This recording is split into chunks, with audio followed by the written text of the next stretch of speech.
sponsored in the memory of Chaya Rochel Chana Bas Ben Zion. It's also sponsored by Mr. Mendelsohn in the memory of Mr. and Mrs. Nathan Mendelsohn and Mr. and Mrs. Ellie Galansky. So thanks to our sponsors. We look forward to listening to Rabbi Mizrachi, who comes from Monsey today. But Rabbi Mizrachi originally was born in Israel and spent some time in the Israeli Air Force. He's got a lot of experience that can help us understand the situation that's going on today. Rabbi Mizrachi came to the States. He was in the business era for a few years and was very successful in the business world, and then has been teaching. He teaches all over the country and gives thousands of lectures. There are CDs that Rabbi Mizrachi brought with him tonight. Please help yourselves. The CDs are free. You take as many as you want. Give them to your friends. And they were sponsored for everybody to help themselves tonight. There is a raffle that we're having. We'll announce the winner for an iPad. The proceeds will go to Tumche Shabbos, which is a program that feeds Jewish families in needs. Every single dollar goes to the families directly. It's run by sponsors. Mrs. Merle Hartstein, who's here with us today, runs the Tumche Shabbos. And so every ticket that you buy for $20 will go to to feed people in need. And we'll announce the winners of this iPad 3, so it should be interesting and fun for someone to win.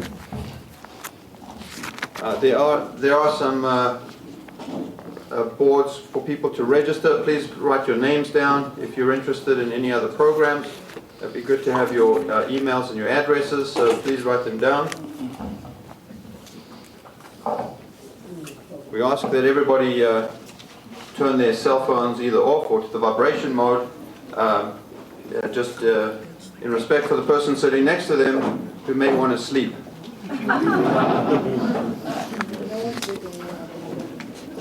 Hopefully no one will sleep tonight. So it's a very interesting topic. Just to give you a little bit of background, the Jewish nation left Egypt in the year 1312 before the Common Era, and they spent 40 years in the desert. They received the Torah in the desert. They were then led by Joshua into Israel, and they built the first temple, which was destroyed by the Babylonians. And they built the second temple, which was destroyed by the Romans. And the destruction of the second temple occurred in 352 BCE. And the Jews were exiled in 70 BCE. And as we know, Jews were exiled to all parts of the world. I myself and my wife come from South Africa, but you'll find Jews in almost every part of the world, and that occurred after the destructions of the first and second temple. If you visit Israel today, you'll see the remnants of the temple that was built originally. Following the Holocaust, we saw that Israel was rebuilt. Israel got its independence in 1948, and shortly after its independence, our Arab neighbors attacked us. And we've had many wars. We've had the 1948 war. We've had the Six-Day War in 1967. We've had the Yom Kippur War in 1973. There was the Israel-Egypt Treaty in 1979. The Lebanon War, 1982. The Second Lebanon War in 2006. And we would have thought by the 21st century we should have some peace. We've really tried our best to give away land and create peace for ourselves in Israel. But instead we see that the Palestinians are becoming more militant. If you go to some of the Palestinian websites, you'll see that they're bent on our destruction. You'll see Hezbollah are massing up arms. They've got hundreds of thousands of missiles that are pointed towards Israel. The Israelis are threatening us all the time. So it is a very concerning situation, and we look forward to Rabbi Mizrachi giving us some more insight what's going on today. I've asked Rabbi Mizrachi to discuss 4 aspects of the Israeli situation. The first aspect would be what's going on today, what's happening, how much threat are we living under in Israel, in the world. And I've asked Rabbi Mizrachi to talk about the origin of the Jews, the origin of the Muslims, and the Christians, and give us some background into who we're dealing with, what different parties are involved, some origin of their scriptural writings, and so we can understand the situation in more detail. The Torah is also a book that we can look into, and we can predict events that were written 3,300 years ago, and we can see and understand the situation today. And Rabbi Mizrachi will give us an insight into what's going to happen in tomorrow and in the future. And the last part of the talk will be on how to deal with the situation. How should we deal with it? What can we do to help improve the situation for all our brethren in Israel and for ourselves and our families? So we welcome Rabbi Mizrachi. He's a fantastic speaker. He's got a wonderful sense of humor and very dynamic. And thank you so much for coming from all the way from Muncie. Thank you.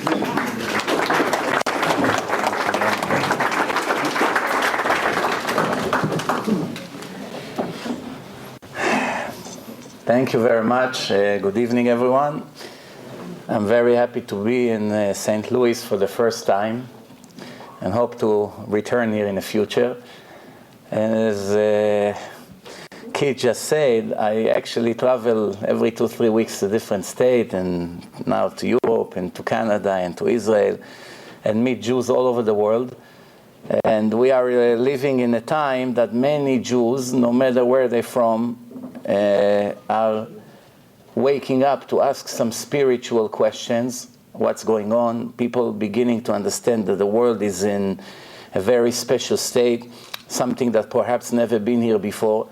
And they ask a lot of questions. They see the rising of Islam and what's happening between the Christians and the Muslims and the Jews in between, and everyone is wondering where we're heading from here. And obviously somehow it's connected to religion, because we see that the source of the conflict in the Middle East, in the entire world, eventually, if we review history, all comes from the Torah and later from the Quran, the Islam, and we're going to clarify some of these things. Before I would start the lecture, as we have like 4 different states in the lecture, and we try to cover, and then in the end, Be'ezrat Hashem, I'll give you some time for questions. I would like to just to clarify one thing. According to the Jewish Torah that was given to the Jews 3,324 years ago, the Torah was mainly given to the Jews, but it's also a book of instruction to the Gentiles. Many Gentiles in the world today, and I met hundreds of them personally. I had the merit to influence them to realize their purpose in life. The Torah was given to the Jews, and also it's light for the Goyim. Goyim means Gentiles, according to the Torah. Goy means a nation. It's not a bad word. It just means a nation. The Jews also call it Goy. It's a nation of Israel. So it's a light for the Goyim to also see the truth of the Creator of the world and what's their purpose in life. Briefly, it's not the topic, that the Gentiles have to keep 7 laws and every other law that is required by common sense. There are many laws in life that a person understands it's right to do or wrong to do. You don't need religion for that. What did people do before the Torah was given? There was 2,450 years that people lived here on earth without book of instructions, and people knew more or less what's decent to do, what's not. It's called Derech Eretz Kadma LaTorah. When we say in Hebrew, Derech Eretz Kadma LaTorah, many people in Israel misinterpret this verse.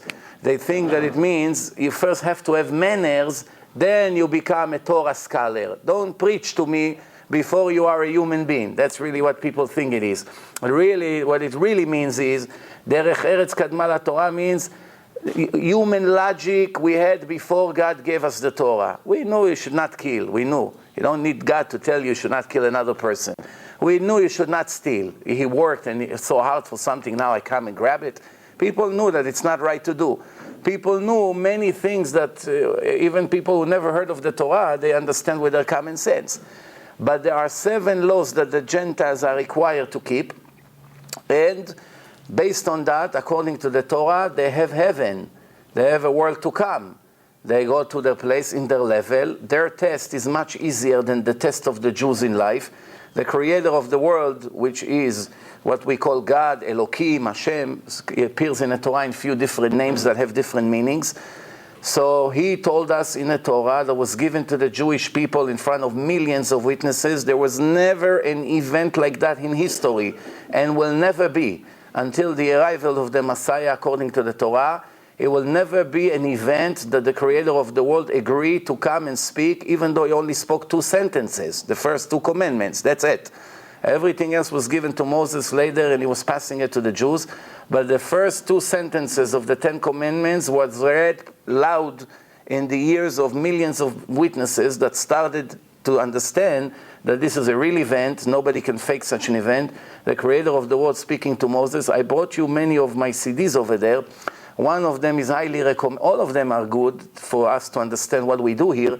But one of them is extremely important that I think, in my opinion, that a Jew that lived in this life without seeing this film is really, really going to regret it, because this film explains from A to Z the entire purpose of the creation, the entire purpose of the life.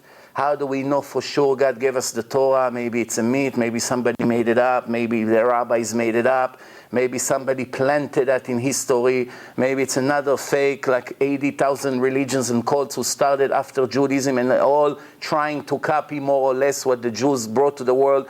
How do we know this is all really happened? Do we know 100%, or there's going to be a doubt forever? Is that a matter of faith, or it's a matter of knowledge?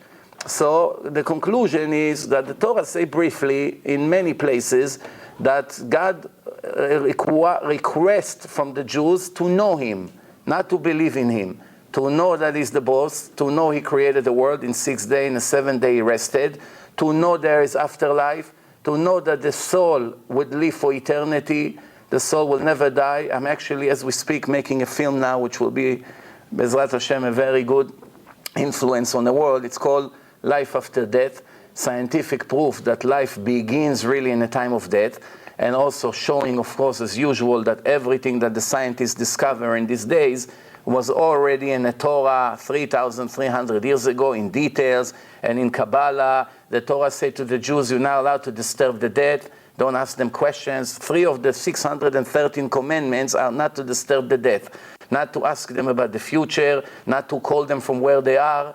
So obviously they remain somewhere. How you call them if they dismissed, if they disappeared, or how you can disturb them? They became dust, sand. So obviously they remain, and that's what we call the divine soul.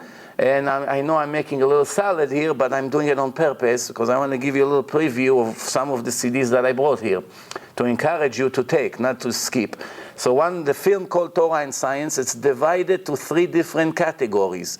First, hour and so is scientific proofs that the Mount Sinai event really took place, that Moses did bring the 10 commandments and the people heard the voice of God, and the exodus of Egypt really happened. The Jews were slaves in Egypt, they came out, the Egyptian drowns, the Jews received the Torah 49 days later, and from that moment we became the nation of God. As the Torah says, you are my chosen people, I chose you from all the nation, not thanks to you, don't take the credit for yourself, God says. Only because I swore to your righteous fathers, Abraham, Isaac, and Jacob, that I will never replace their descendants with any other nation. Therefore, I'm binded to my promise. And I say a word, I keep my word. And obviously, because I swore, I will never replace you with any other nation. I will severely punish you for the sins and you rebelling against me constantly. And we know that it happened, unfortunately, many times. But I will never destroy you from the face of the earth, because I'm keeping the world for your existence. The world without you means nothing. And there's many verses in the Torah, and many of the righteous Gentiles who are objective, and they read the Torah and believe that the Christians and Muslims never denied that God gave the Torah to the Jews. There are many Jews who deny it, but every Muslim will ask, did God give Moses the Torah? I'll say, of course. No question about it. Half of the Quran is about it. And every Christian who is a believer will tell you what's the question. That's the Old Testament, which is holy. And now we have a new one. We're challenging the new one. As I brought you my debate, the famous debate that I had with a Christian priest. It became a very, very big hit on the internet. It's a 3 hours argument. about the New Testament, and I proved to him with no doubt, and he admitted in the end, that God never gave that book. People made it up. It's full of human errors. It's full of mistakes in the level of kindergartens. God does not make such mistakes. And in the end, I say to him, I just proved to you that this is not a divine book. And he did not say no. He said, but my heart doesn't let me live it. And he said, in the end of the debate, for those of you who watched it, you put me in a hole. I don't know how I'm going to get myself out of there. So I told him, I just proved to you that that's not a divine religion. And the heart means nothing, because hearts is full of illusions, full of false feelings, full of all kinds of false understanding. We have to follow the truth, not what the heart feels. Many times the heart feels one thing and the truth is completely the opposite. We cannot base our life based on some kind of illusion, which we don't have a solid proof for it. So that's more or less some of the topics there. I explained what Shabbat is, why it's such an important day, why we have to observe so many laws that looks very primitive, not to create fire, not to drive a car, not to do certain things that people today in the 21st century asking, what does it have to do with our life today when it's all computerized and we have technology? How do I know that God really wanted me 3,000 years later to follow these strange laws, excuse my language? How do I really know it's important? How do I know there's a huge reward for it, as the Torah say? How do I know there's also a horrible punishment for those who violate these rules? How do I know? Maybe these rules were only for that generation. Every question you basically ask, I promise you, and take my word for that the answer is right there.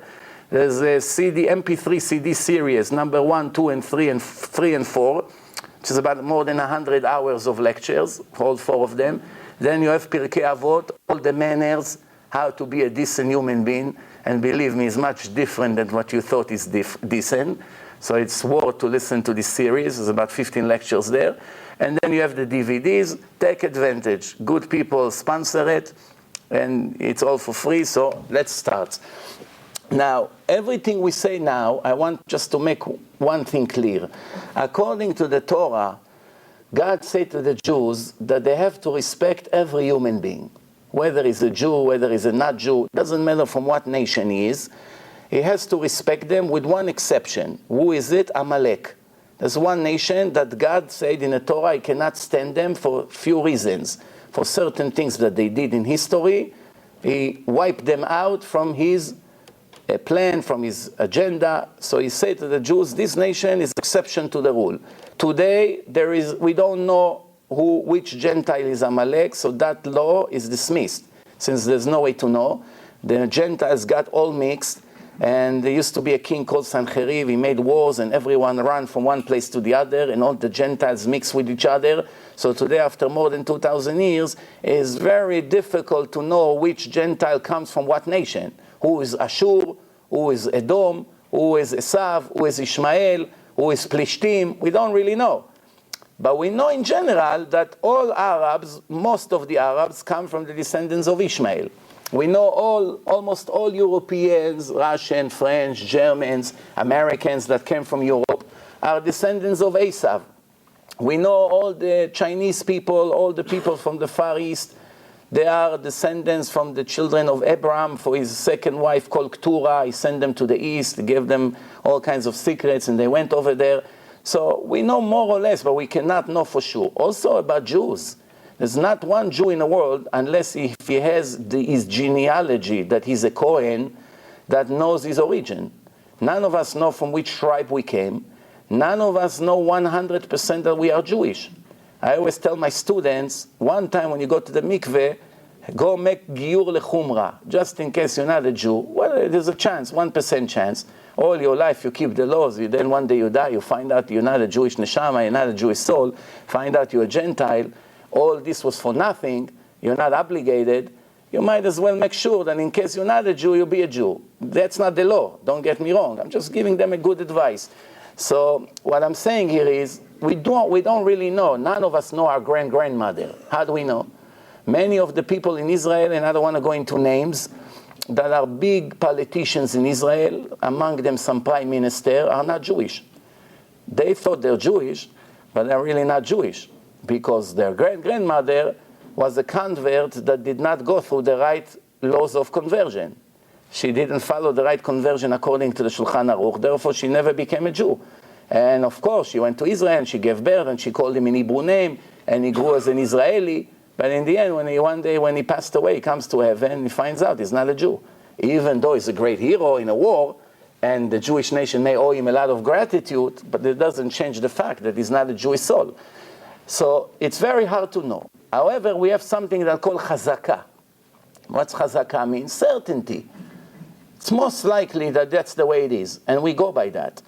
It's most likely when someone call you up and give you an aliyah on Shabbos in a synagogue, you never check the Sefer Torah. The 304,805 letters, did you check one by one to know if it's kosher? So how do you dare to make a bracha? Making a bracha on a false thing, it's a violation of the Ten Commandments. As God said to us, do not carry my name for nothing. You're only allowed to use my name, to say my real name, the way it appears in the Torah in Hebrew, only for something that you are required. Just to say my name like I'm your friend from high school, that's disrespect. Even though you mean well, sometimes a person means well and he does something horrible at the same time. So the intentions are important, but the actions are much more important. So how do we know? The answer is we go by certainty. It's not logical that every time a person would want to do it, we'll check now for 2 months if it's kosher or not.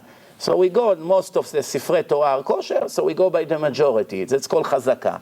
So when we review the Torah, let me give us some backgrounds about the 3 main religions that we have today in the world. Judaism started 3,324 years ago. Then about approximately 900 years later, a person named Buddha came and he claimed that he saw the light. How many witnesses he had that he saw the light? None. He just came, he told a story, some people believed it, he started to tell them all kinds of things to do. And today we have hundreds of millions of Buddhists in the world. None of them knows for sure if Buddha ever received any information from the creator of the world. And what is this light that he saw? If he ever saw that light, maybe it was an illusion, nobody knows for sure. It's a question, it's his word against your word. You want to believe it, fine. You don't want to believe it, fine. But there's no solid proof. Then 2,000 years ago, a Jewish person named Yosef, he meets a woman named Miriam, 2 Jews, born Jews, died Jews. They get engaged. Engagement, which means kiddushin, chuppah and kiddushin. Puts a ring on her finger, gave her ketubah, and went away. They didn't move in together yet. That was the tradition in those days, that they get married and they don't move in the first night because he has to go make some money and come back. Once they come back, she leaves her father's home and they move in together, and now they have some intimate relationship, and from that moment on, she's officially called Eshet Ish. That's already Nisua. Up to now, it's called Na'ara Me'orasa, which is 100% married. And after that, it's called Nisua, but it's really the same thing. One way or the other, she's forbidden to any other man. So he goes away, Yosef, the Nagar, the carpenter, and then he comes back, and he finds out that his wife is pregnant, knowing he never touched her.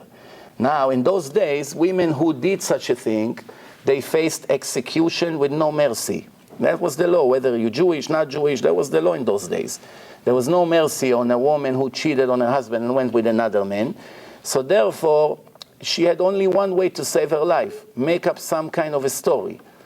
So she said that God came to her in a dream and made her pregnant, and she's a virgin, and she never cheated, and the boy will be holy, and he loved her. He didn't want to give up his feelings towards her. And he accepted her back. And then later they had a boy, and he went to yeshiva. His rabbi was Rabbi Yoshua ben Farchia. Later he threw him out of yeshiva because he wasn't so decent in his behaving. And the rest is history. One day the Romans killed him, and between 70 to 300 years after his death, Christianity started by certain people who started to write the evangelists, Mark, John, Matthew, Luke, all these books of the New Testament started between 70 to 300 years after his death, which means none of the people who wrote his book ever saw him in real life. Nobody knows for sure if he even existed, according to them. They have no proof. None of them know really what he said or what he didn't say. Whatever they wrote in a book, they cannot prove even one sentence that he really said it. It's a rumor from here and there. Nobody really knows. And in the beginning, they kept almost all the Jewish laws, include Shabbat, circumcision.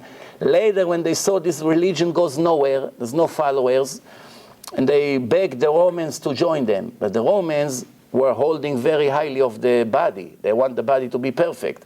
Circumcision is actually defecting the body according to their opinion, so they refuse. So they made a deal with them. We'll cancel the circumcision and you join us. And that's how the Romans joined Christianity, and all of a sudden it became a massive religion with many followers.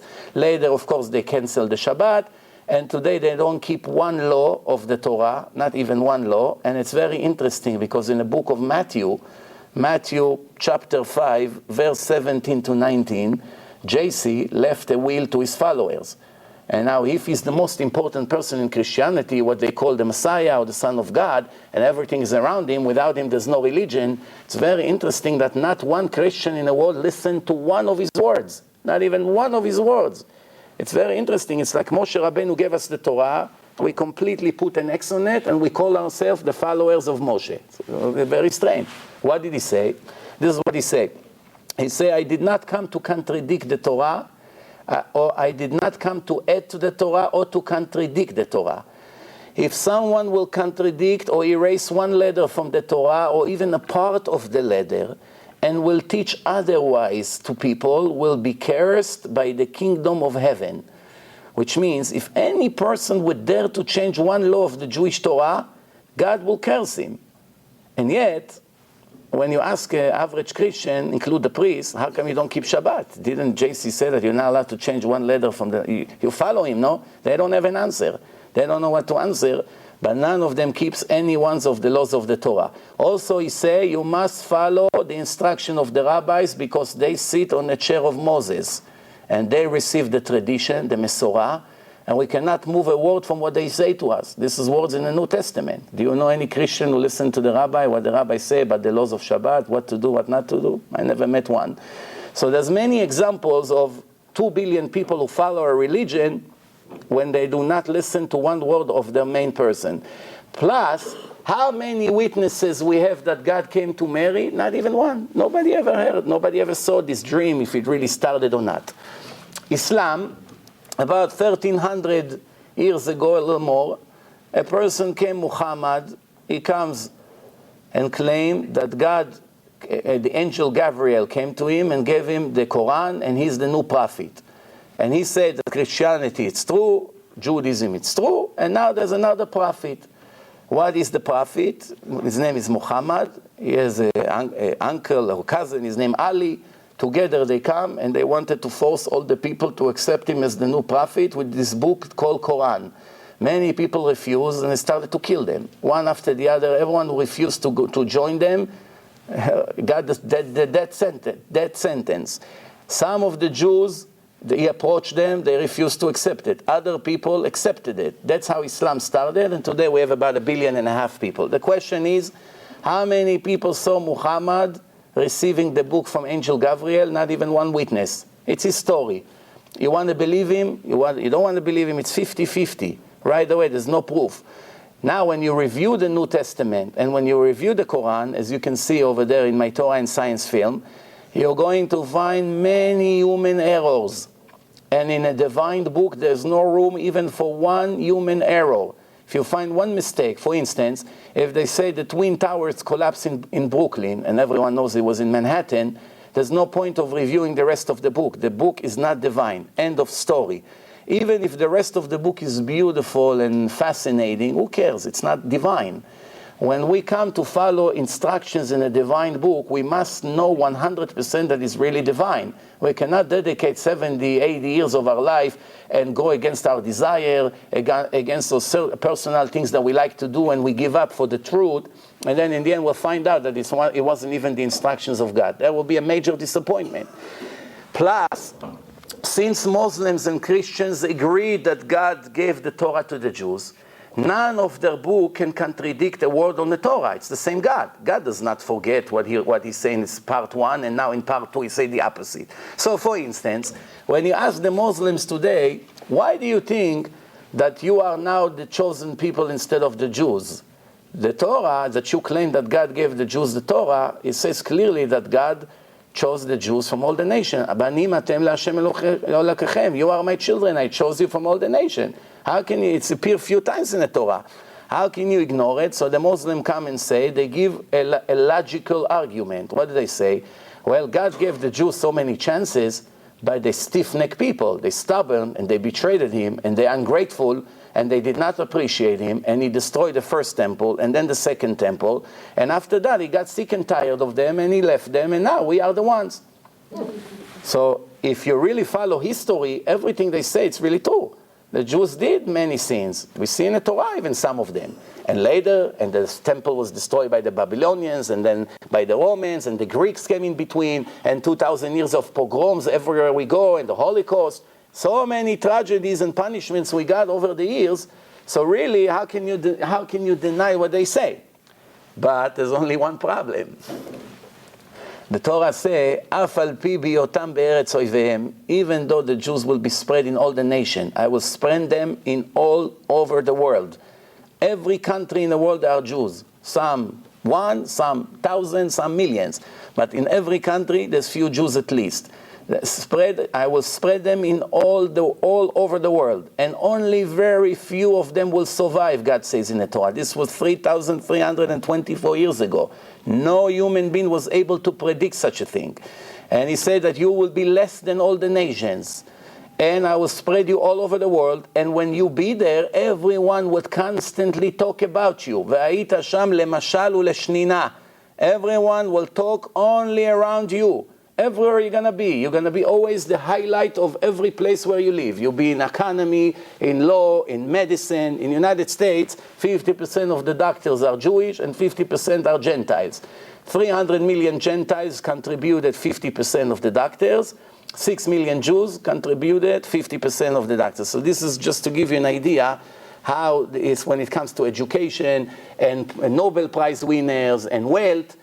And also in the list of the top philanthropists, people who give charity, there's a massive amount of Jews. There are a tiny amount of the tiny percentage from the United States, but they have more contributors than all the other wealthy billionaires in America. So it's amazing how in every place you go, it seems that there are at least 1 billion Jews in the world.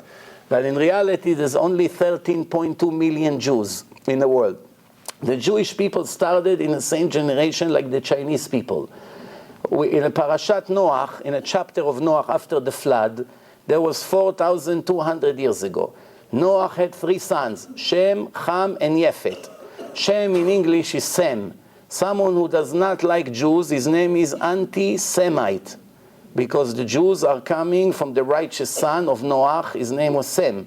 After the flood, there was 2 more boys. One, his name was Yefet. Yefet in Hebrew means Yofi, beauty. The Europeans got the beauty, and the colors and all that. So that's Yefet. That's the area of Europe. And Ham, it's the area where it's very hot. Africa, all these places, people with dark skin, etc. They are the descendants of Ham. And also it says that the slaves will come from him. So everything that happens in the world, it's exactly according to the blueprint of the creation, which is the Torah. The Torah says that God said, Istakel be'oraita uvara alma. I created the world according to my blueprint, which is my Torah. The Torah was ready before the physical world was created. Not like people think. First there was a world, and then there's Adam and Eve, and then later it became nations, and then the Jews one day came out of Egypt, and now God wrote 5 minutes before the Torah, and he gave it to Moshe, and now we finally got it. No. Based on the entire Torah, that's how the things in the world happening, which means now we're going to see how the Torah predicted everything that happened with the terrorism, with Islam, with what's happening in our days, and where are we heading to? That's even more important. What's happening, we know more or less. I'm just going to show you how it's all in the Torah and the prophets, 2,000-3,000 years ago, in details, everything that is happening, even the name of Bin Laden in the Torah. So I'm going to show you a lot of interesting things, but where are we heading here? That's even more important because everyone cares about his future. Everyone plans his future, his children, grandchildren. We need to know where we're heading to. And that will be the conclusion, the last part of the lecture. So, after Sem, Ham, and Yefet, the uncle of the Chinese was Sem, the father of the Jews. So it's the same generation. Chinese is 1.5 billion, and Jews 13.2 million people. And Chinese, they only allowed one kid in China, not allowed to give birth to more than one. If they were allowed to have more than one, they probably would be by now more than 2 billion. But they have restriction on birth in China because of the crowded population. But the Jews never had any restrictions. So up to 20, 30 years ago, when there was no birth control, every Jewish family had many kids in the past. And yet, nobody understands how can it be that the most ancient nation in the world that we have record of, that have the longest history recorded, is actually the smallest nation against all odds. Technically, we should have been 5 billion Jews, if you calculate right the numbers. And how many we have? 13.2. Why? One verse in the Torah. Ve'atem ha'me'at mikol ha'amim. You are less than all the nation. I spread you in all over the world, and the Goyim, the Gentiles, will do all these pogroms and do all kinds of things to you, but, here comes the but. Af al pi biyotam be'eretz oivehem, even though the Jews will be in all the countries of their enemies. Af al pi biyotam be'eretz oivehem, lo me'astim ve'lo ge'altim lechalotam. I will never be so sick and tired of them, and so disgusted from them that it would lead me to destroy them completely from the face of the earth. This will never happen. Also, there's a promise in the Torah, I will never replace them with any other nation. Therefore, the claim of the Arabs, the Muslims, that he replaced the Jews or he chose them, has nothing to do with what the Torah says. The Torah says exactly the opposite. Something like this will never happen. Christians, they claim that everything in the Torah is legit, 100%, the words of the prophet, and the Messiah will come. They just say one thing, the Messiah will be JC. That's why the New Testament begins linking Joseph the carpenter to King David. Why it's so crucial to start a religion with such description of the genealogy of King David? Because part 1 of Christianity, which is our Torah, says Messiah, son of David, Mashiach ben David. Therefore, the Messiah must be from the family of David.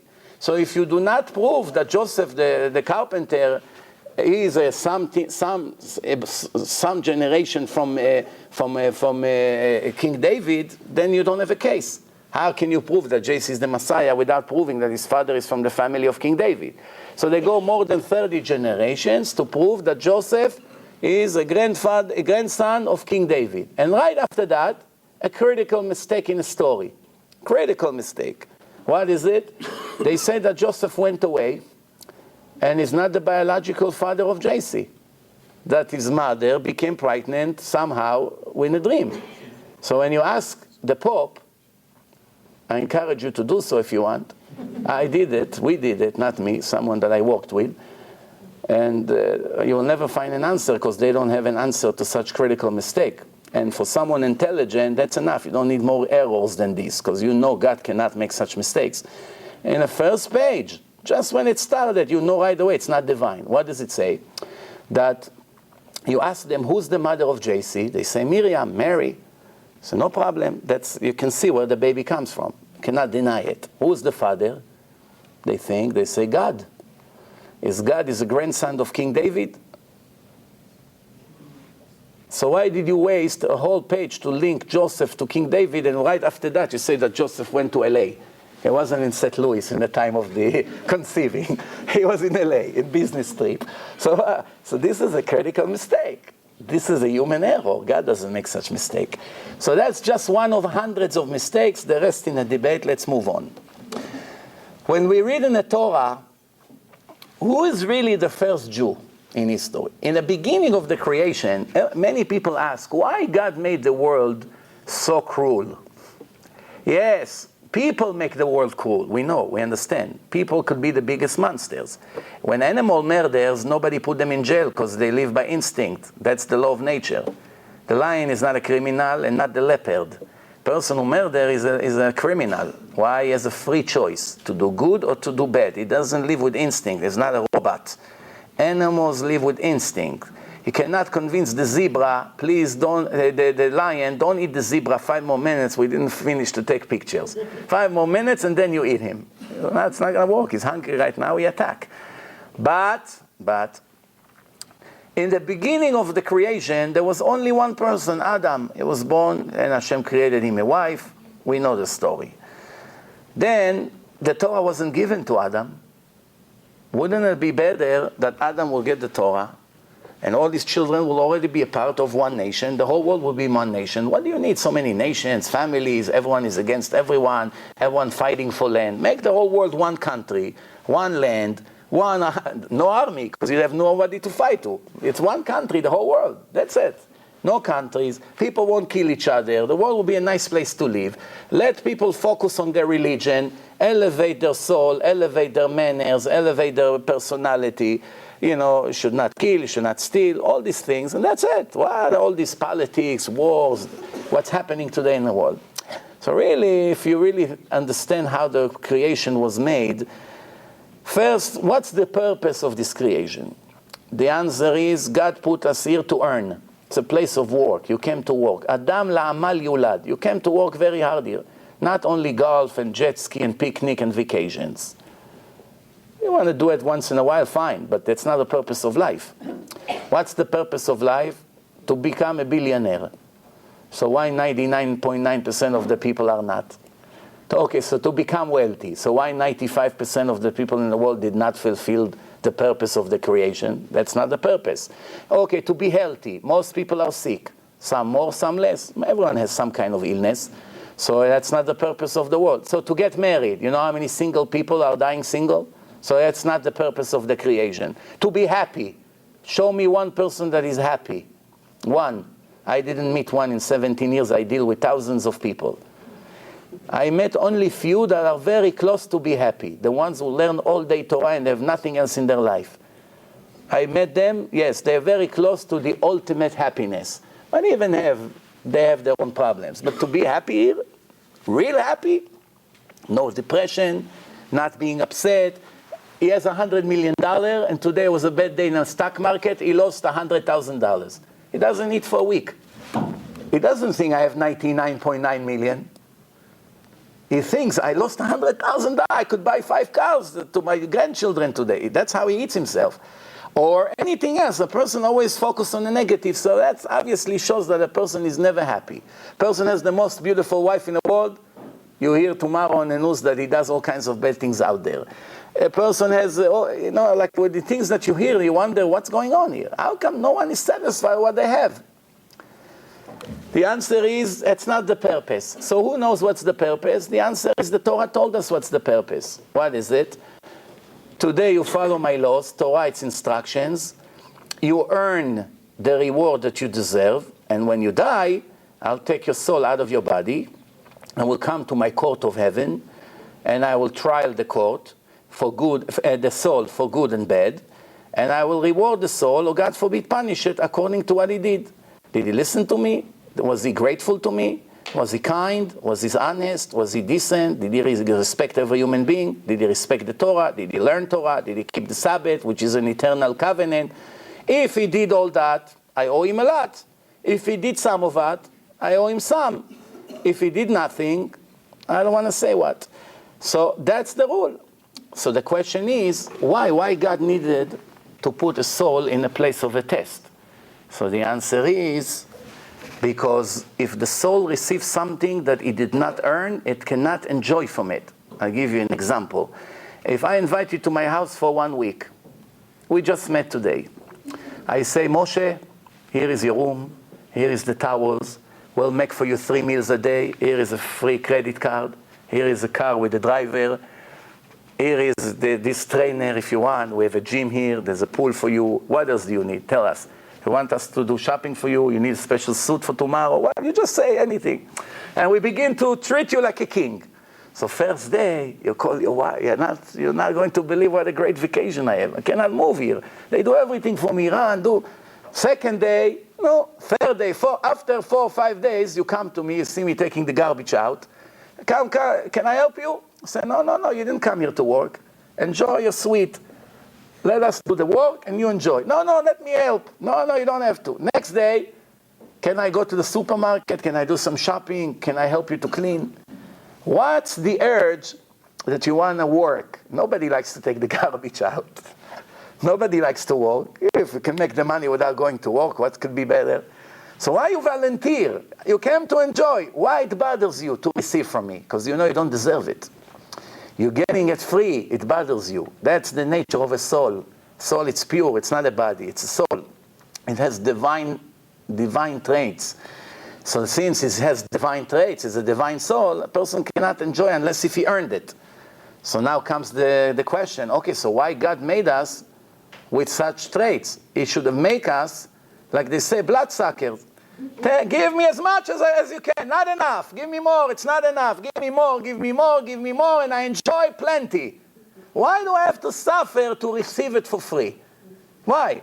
One person told me, I say, why you don't go to work? He said, because there's really no work, and I hate sitting in my job, and my boss paying me every day for nothing, and I know he doesn't need me. But he cannot tell me you're fired, because I'm there for many years. So I myself don't go. And it's a mutual understanding. I go once a week when there's some accounting work to do. Why?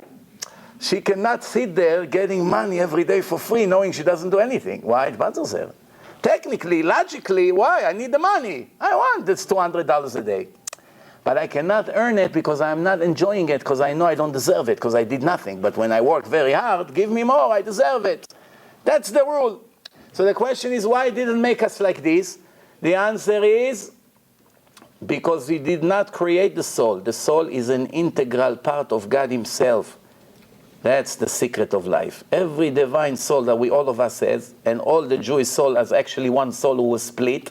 That's why all Jews are guarantor for each other. That's why every Jew has to correct his friend's way and to teach them and to give them and to help them. And it's an obligation of a brotherhood. Why? Because it's all actually one soul. And if you have 1,000 soldiers in a battle, everyone has to help the other, because it's not really helping him. You're helping our nation. You help him, you help yourself, you help your mother, you help your grandfather. If he falls down, we all fall down with him. If it's a cruise and there's 1,000 rooms over there, and one of us wants to make a hole in his room on the floor. So he said, no, what are you doing? Don't drill anything. Say, mind your own business. This is my own room. I pay $1,000 a week here. You don't tell me what to do here. You go down, we all go down with you. That's the rule. That's why Kol Israel Arevim Ze Lazeh. Every Israelite is a guarantor of the other. So, since we are here, we have to earn. How do we earn? Torah means in Hebrew instructions. I'm giving you the life and the good, the death and the bad, and you should choose the good, God says. It's in the Torah. The main problem of the Jews today in the world, believe it or not, it's very sad to say, but I'm saying it from strong experience here, that none of the secular Jews in the world, to be safe, 99.99% of the secular Jews in the world never read the Torah once in their life. That's the truth. That's the sad truth. A divine book, the Christians admire it, the Muslims admire it, many other of the religions and the cults base their all cults on our Torah, and 99.99% of the secular Jews in the world never read the Torah once in their life. But they give speeches against the Torah from the day they open their eyes until the day one day they leave the world, constantly, non-stop, without ever reading one chapter of the Torah and understanding one line in the Torah. And I'm not talking Kabbalah, mystic, secrets, secret beyond the scene, none of these things. I'm not talking all kinds of Zohar, all things that you have to be highly educated in Judaism to know. I'm talking simple understanding, like first grade, like they teach Bereshit, in the beginning, Bara Elokim, Hashem created, like they teach the kids in first grade.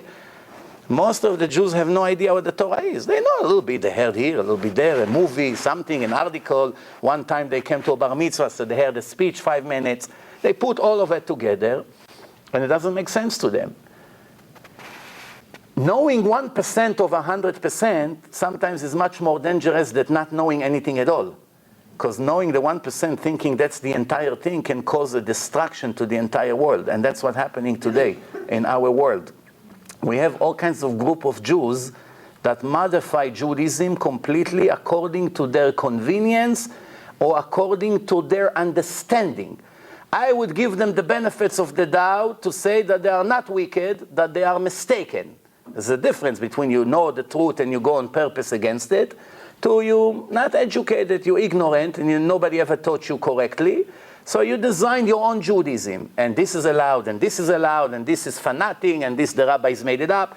Since they don't have the entire picture, they design themselves a new Judaism. That's why Judaism is going to different paths. So many, it's everyone confused today. What's going on here? The answer is, after you watch my film Torah and Science, you won't have a doubt that there's only one truth. No one can go left and right. Hashem was very clear what needs to be done, and the Torah is eternal, even today. Even today, a Jew light a cigarette on Shabbat is exactly the same like in the generation of Moshe Rabbeinu. Why? The Torah says clearly, no one can ever dismiss one law from my book until the end of time. No one can modify it. No one can add a letter to my book. No one can erase a letter from my book. My book, it's a combination of written and oral Torah together. It's not only written like some Jews think, oh, yeah, the Torah scroll, of course I believe. But oral Torah, forget it, the rabbis made it up. So if you watch my film, you see actually all the proofs that I showed that the Torah could never be given by a human being, only by the creator of the world. 99% of them comes from the oral Torah. So how, if the rabbis made it up, what rabbi knew the number of the stars 2,000 years ago? Only in the time of Galileo Galilei, they invented telescope and they started to see there's more than 6,000 stars. But in the Gemara in Masechet Brachot, page 32, it says the exact number of the stars, trillions of stars. Who would have known? Who would have known the renewal of the moon to 10,000 of a second? 5 digits after the decimal point. In a generation, there was no calculators. Forget about mega computers, satellite, NASA, and all the things that we have today. Who would have known? Nobody could have known that. Who would have known you will never find anything in the ocean, which is 72% of the world, that have scales but doesn't have fins? Never, ever find one. Not today, not in 1,000 years, not in 3,000 years. And if you find one, it's the end of my book. God forbid, it became nothing. No more Torah, no more Yom Kippur, no more Shabbat, no more Tefillin, no more nothing. Everything that has scales must have fins, guarantee. I made the world, I know what I made. What rabbi can give a guarantee like this? You know a rabbi that can tell you what in his pool, in his backyard. He has 50 kinds of fish, he cannot memorize them. He can tell you 72% of the world, the oceans, the rivers, everything, trillions of things are moving and constantly merging and creating new species all the time. And he guarantees such a thing? Who can guarantee such a thing? And everything I tell you comes from the oral Torah. Everything. The source is in the written Torah. And everything, all the instructions come from the oral Torah. So let's conclude this part. You cannot keep one commandment from the written Torah without the oral Torah. Not even one of the 613. It's impossible because there is no instructions whatsoever in the Torah how to keep even one law. Nothing. Tefillin doesn't say in the Torah it's black. Doesn't say how to make it. Where to make it from what animal, what's the process, what you write inside, how it's kosher, how it's not kosher, how do you do it, with what material you use, what happens if you messed up, can you fix, can you not fix, circumcision. It doesn't say where to cut. In the Torah, it doesn't say, just say that you have to do a covenant with God, with the children, the boy that were born in the 8th day, and you have to remove the orla. Where is the Orla? Nobody knows. Without the oral Torah, nobody would know how to make one circumcision in a history. Everyone would guess in a different place. One would say, Orla, I guess it's this. We don't need this, let's cut this. One said, no, it's probably the hair. One said, no, it's the nails. One said, no, it's in the toes. Everyone would make a new place. Right away, you have 50 different circumcision. Multiply by 3,000 years, you don't have one circumcision in the world that you know that it's legit. Anything, there's not even one law. How to write Sefer Torah? How to write? For instance, I give an example. I once spoke to a Reformed person. And he told me, we don't believe in the oral Torah, only in the written. So I say to him, tell me, where did you buy a Sefer Torah in your shul? He said, I went to a very great sofer in Yerushalayim, paid $50,000. Everyone else wanted 30, 35. I paid $50,000 and I bought the best one. I say, I don't understand you. Why don't you just buy Chumash, $6 by the store? It's the same thing, same Torah. Why did you waste $50,000 on that? You know how many things you can have done with that? So what do you mean? We need an original Torah. I say, who says? Only the oral Torah say that you need this Torah and this is how you write it. Without the oral Torah, you would not know how to write the Torah. Where to stop, parasha ptucha, parasha stuma, there's hundreds of instructions on what leather, from what animal, how to remove the hair, how to put it in lime, how to process the scroll. All the laws was given to Moses, all verbally, and he taught everyone from word to mouth. Tefillin. You put tefillin? One conservative Jew in Great Neck once told me. I say, you put tefillin? He say, yes. I say, who told you how to make tefillin? Show me in written Torah how to make it. So you say you don't believe in the oral Torah, but you live according to the oral Torah when it's convenient? So one person said, we hang the tzitzit on the wall. We don't put it on ourselves, because the Torah says you should see it. But the Torah is not literal. The Torah has oral laws. That's all the secrets, how to do, how not to do. So how did you know how to make tzitzit in first place? How do you know how to tie it? It all comes from the oral laws. Without it, you would not know what tzitzit is. Nobody would know what tzitzit is without the oral laws. And I guess the point is clear. There's no point of keeping one law in Judaism unless you do it in the Orthodox way. Every other way was invented later on is a waste of time 100%, because there's no way. If there was a way, fine. So there will be two different kinds of Judaism. There's just no way. We have to be honest. There is no way to keep it. If you want to keep it, you have to keep it according to the oral law. Otherwise, you don't know what to do. So let's move on. We go into the written Torah. In the beginning, God wanted the whole world to be one nation. But in order for you to be a part of the nation of God, you have to earn it. Like what I just said before. You cannot be a part of God's nation and earn eternity and enjoy day of the Messiah without be worthy that you deserve. So what we see, Adam made a sin, Adam lost his merit, and he would not get the Torah. Cain, murder, he would not get the Torah. We go a few generations, we come to the time of Noah. One righteous person in the entire world. But he has 3 sons. One righteous, 2 of them are wicked. Noah cannot receive the Torah, he has 2 wicked sons. God doesn't want them to have a part of that Torah. So now who's going to get it? Shem. Hashem is testing him. Very good. Here comes Avraham Avinu. Let's give it to Avraham Avinu. Avraham Avinu has a son Ishmael, which we're going to explain who is this Ishmael soon. Avraham cannot receive the Torah because I don't want Ishmael to get my book. So who's going to go? Yitzchak. So let's go give it to Yitzchak. But Yitzchak have Esav. Torah says Esav was wicked. So Yitzchak cannot get it because he have Esav. So who's going to get it? Yaakov. So let's check Yaakov. Yaakov has all his sons righteous, all the tribes. God say, okay, now it's time to give them the Torah. But let's prepare them for the event. Send them to Egypt, what we call in Israel, tironut. You know what tironut? Preparations.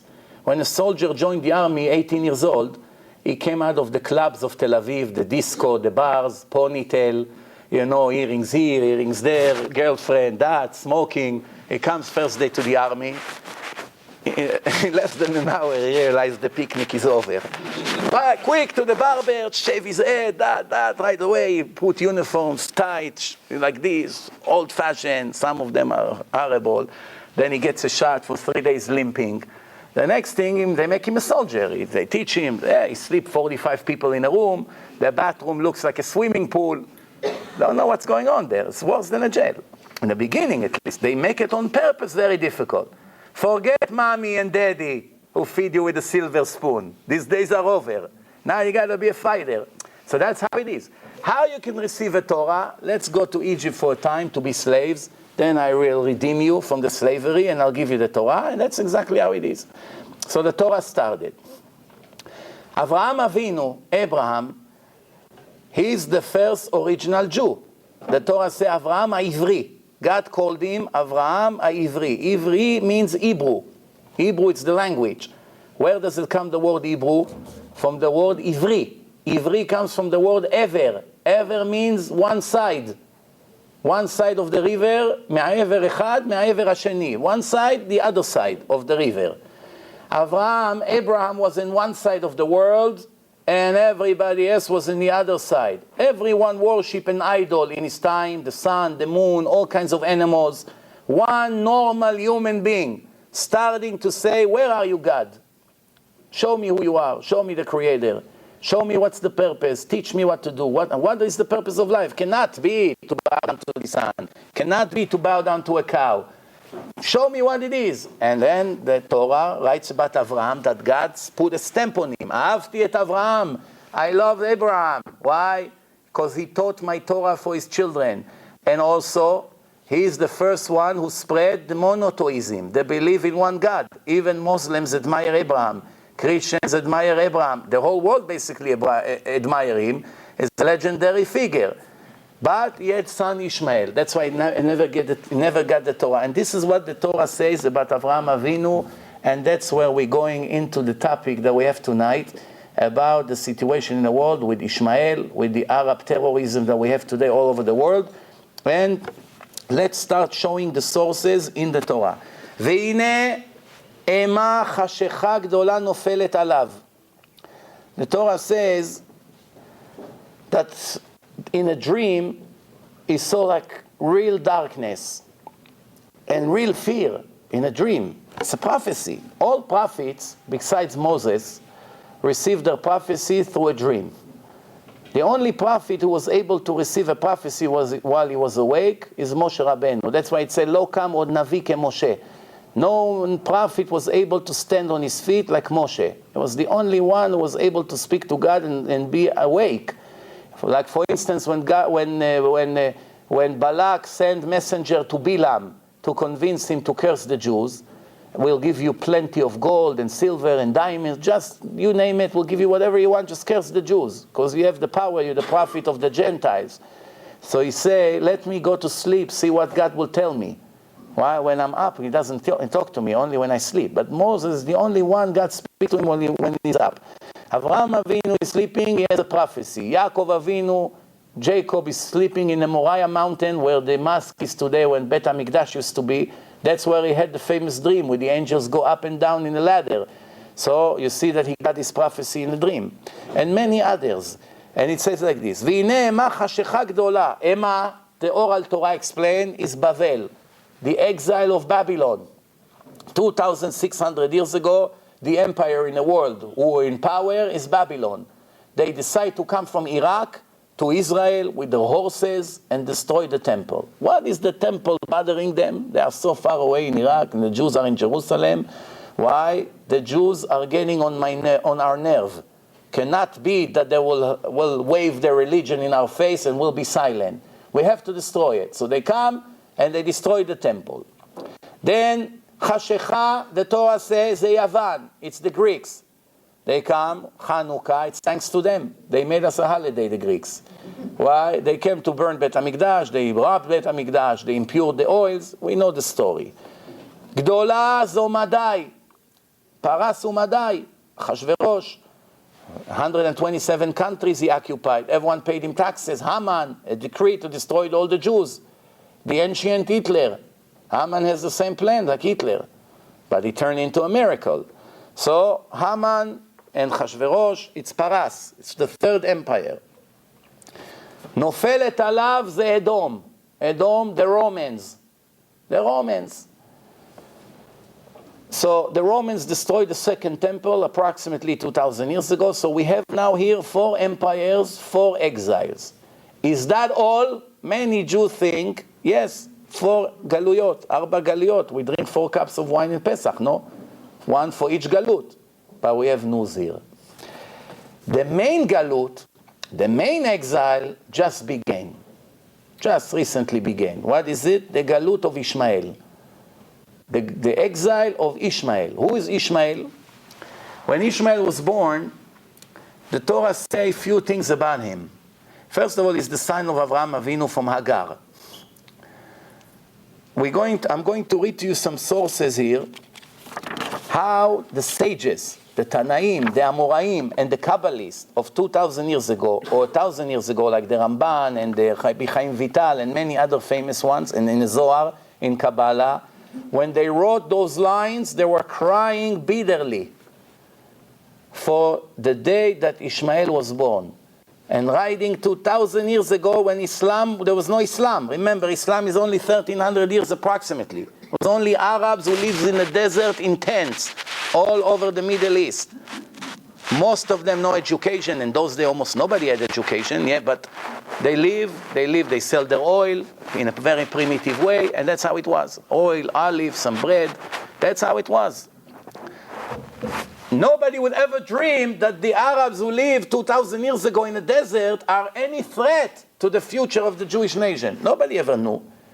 So I'm going to show you some of the prophecies. It's shocking how there's exactly everything that happened, including the twins and everything that's happening now with the Palestinians and all that. Everything is already predicted in the Torah. And remember, almost everything in the oral Torah.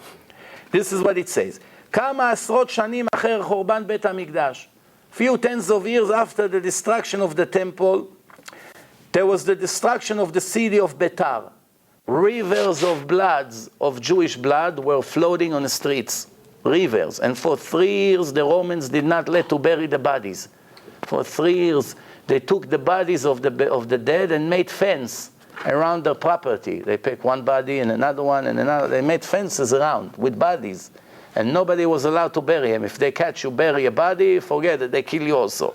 That's how bad the situation was.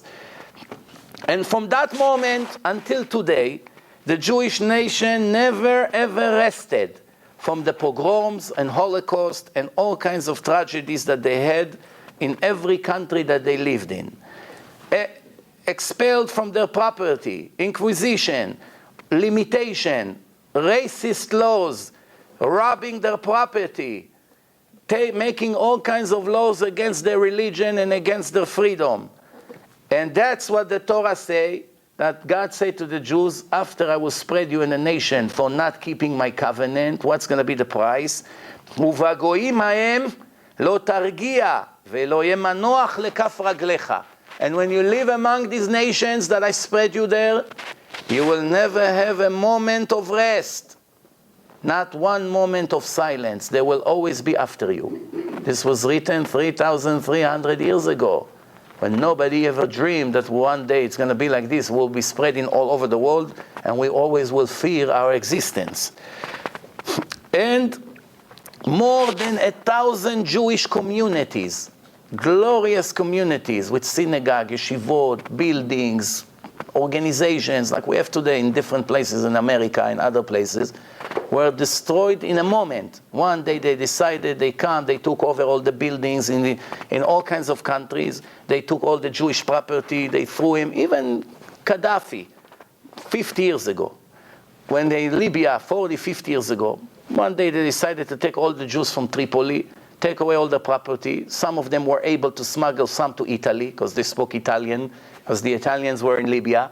Some of them, when they saw it coming, they took some of the property. The rest, they took all the property. Iraq, all the Jews were very wealthy. They took over all their property. Khomeini, Iran, the Jews were the richest in Iran in the time of the Shah, the richest. Almost every Jew was a multi-millionaire in Iran. There was hardly, you can find any poor person there. One day Khomeini came, the Jews lost everything. Those who came to the United States before were able to take whatever. There are ones after, I know a person have 3 full streets with building and businesses that they took it over from him and he lost everything. Imagine 3 streets full of businesses, buildings, everything. Just took it away, they move in, it's theirs. There's nothing you can do. And that's how it was always for the last 2,000 years. All of a sudden we found ourselves in front of a new enemy. A new trouble. A new exile. The exile of Ishmael. Now, I just want to continue the clarification that I made before and I did not finish. The Torah warned the Jews not to be racist, not one to his brother, and not to any one of the Gentiles. Not allowed to steal from the Goyim, not allowed to disrespect them, not allowed to attack them for no reason. You're only allowed to protect yourself if they come to kill you, which is very normal. They come to kill you, you have the right to defend yourself. Everyone would agree with that. But to attack, not to attack. Even when you go to a war, you first offer them peace. There's a laws you can read in the Rambam. The laws are very decent and very human. Even when we have to execute a person, whether he's a Jew or not, it's almost unheard of that the execution will take place. In the time of the executions, when the Holy Temple were there, once in 70 years they executed a person. Because the court did everything they could not to execute a wicked person. They left it to God. Let God handle him. All they did is try to find a contradiction between the witnesses that they can let him go free. And sometimes they've been going for hours, until finally they found a country. They know he's guilty, for sure. They know. They don't want to kill him. They want to set him free. So they say a cruel court used to execute once in 7 years. The Torah, with only one exception to the rule, Amalek, that doesn't exist anymore because we don't know who they are, never gave us permission to attack and to be aggressive to anyone.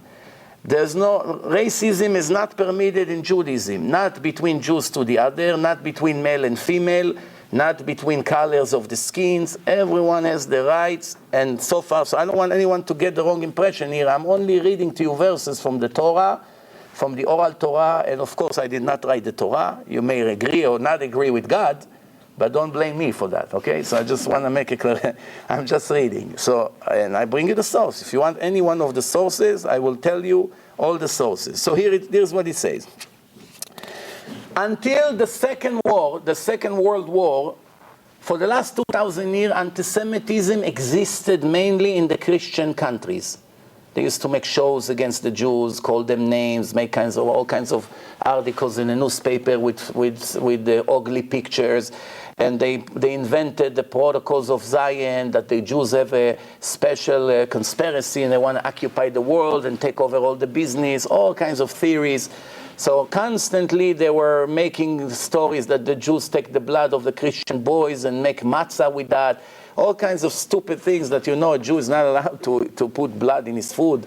All kinds of things, but it was working. It made the crowd go against and burn their businesses and their synagogues. It's been going on for 2,000 years. But today, all this anti-Semitism hardly exists in Christian countries. Maybe under the ground, yes. But in open newspaper, like you see, like it used to be, nobody cared. It used to be, you come, you're a Jew, you open the newspaper, it's all over. There's no law against it. Cannot complain to anyone. Cannot go to the court and say, hey, I'm a Jew and they're writing this about me in the newspaper. Nobody cared. The judge would laugh at you. It was a part of the Constitution. But today, thank God, the Christians cleaned it, at least from the constitutions in their countries. You don't see it. But in the Arab countries, believe it or not, it's non-stop.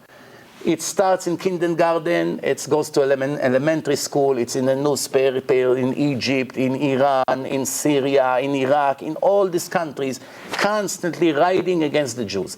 Now, especially the religious country, when they teach Islam, they teach the little kids, they put weapons and guns on them, and they teach them in school how to be a shaheed, that the dream is to destroy the Jews.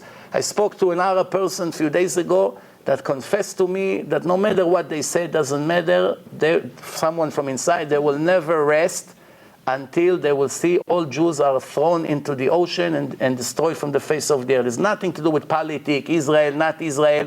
It's just that they think that their victory is either to turn the Jews into Muslims or to destroy them. And until then, they will never rest. I didn't need this person to tell me that. I knew it already 15 years ago because I read the Torah. I go with what God said. For me, that's the most important source. But let's continue to read what the Torah has to say. The Torah says like this.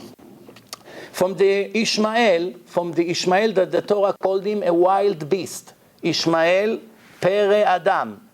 Adam means a human being. Pere means wild. Wild human being. Who called him? The one who created him, God, say, Ishmael Pere Adam, Yado Bakol Veyad Kolbo.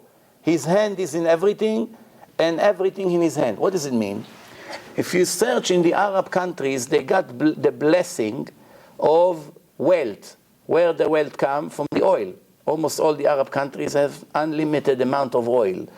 And they make fortune from the oil, especially when a barrel is over $100. They make billions of dollars every week, every country.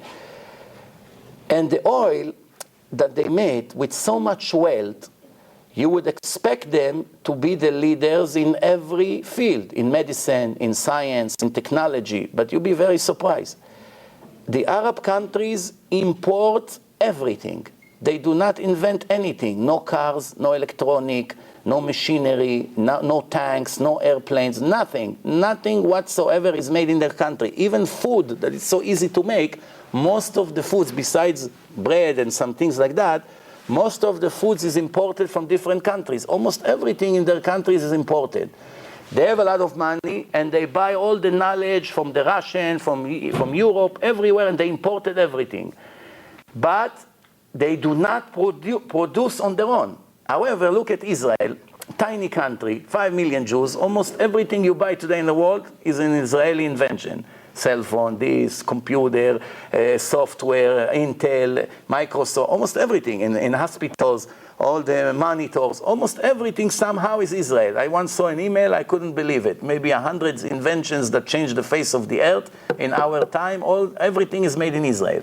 The Israeli invented, the Americans buy it, they have the money, they develop it, and it goes to the market. So it's two different approaches. A poor country that produces a lot with a Jewish brain, and a country of Middle East with 1.5 billion very wealthy countries with lots of oil. But it's very interesting because most of the citizens in these countries are poor. For countries that have so many billions of dollars coming in as constant revenue, the citizens of most of these countries, like you see Egypt and other countries, they are poor. There's X amount of percentage that are very wealthy, and the rest of the people are struggling just like everywhere else. So this is what the Torah is saying. The Torah says like this: one day the Arabs will invent a name for themselves. They will call themselves after the Philistines. That's a prophecy. All of a sudden, you have a nation called Palestinians. Some of you knows a little bit history. More than 100 years ago, there was no nation called Palestinians. The Romans call Israel Palestine. Nobody understands why. They call Israel after Philistines, Palestine. It has nothing to do with the Arabs. Today, all of a sudden, the Arabs sent many of the immigrants that came from many countries. They lived in Israel. And one day, they decided to name themselves Philistines, Palestinians. But they have nothing to do with the Philistines. They are descendants of Ishmael, and Philistines is a completely different nation that was destroyed from the face of the earth more than 2,000 years ago. It's two different nations. But they decided to call themselves Palestinians. Technically, it's a political, brilliant move.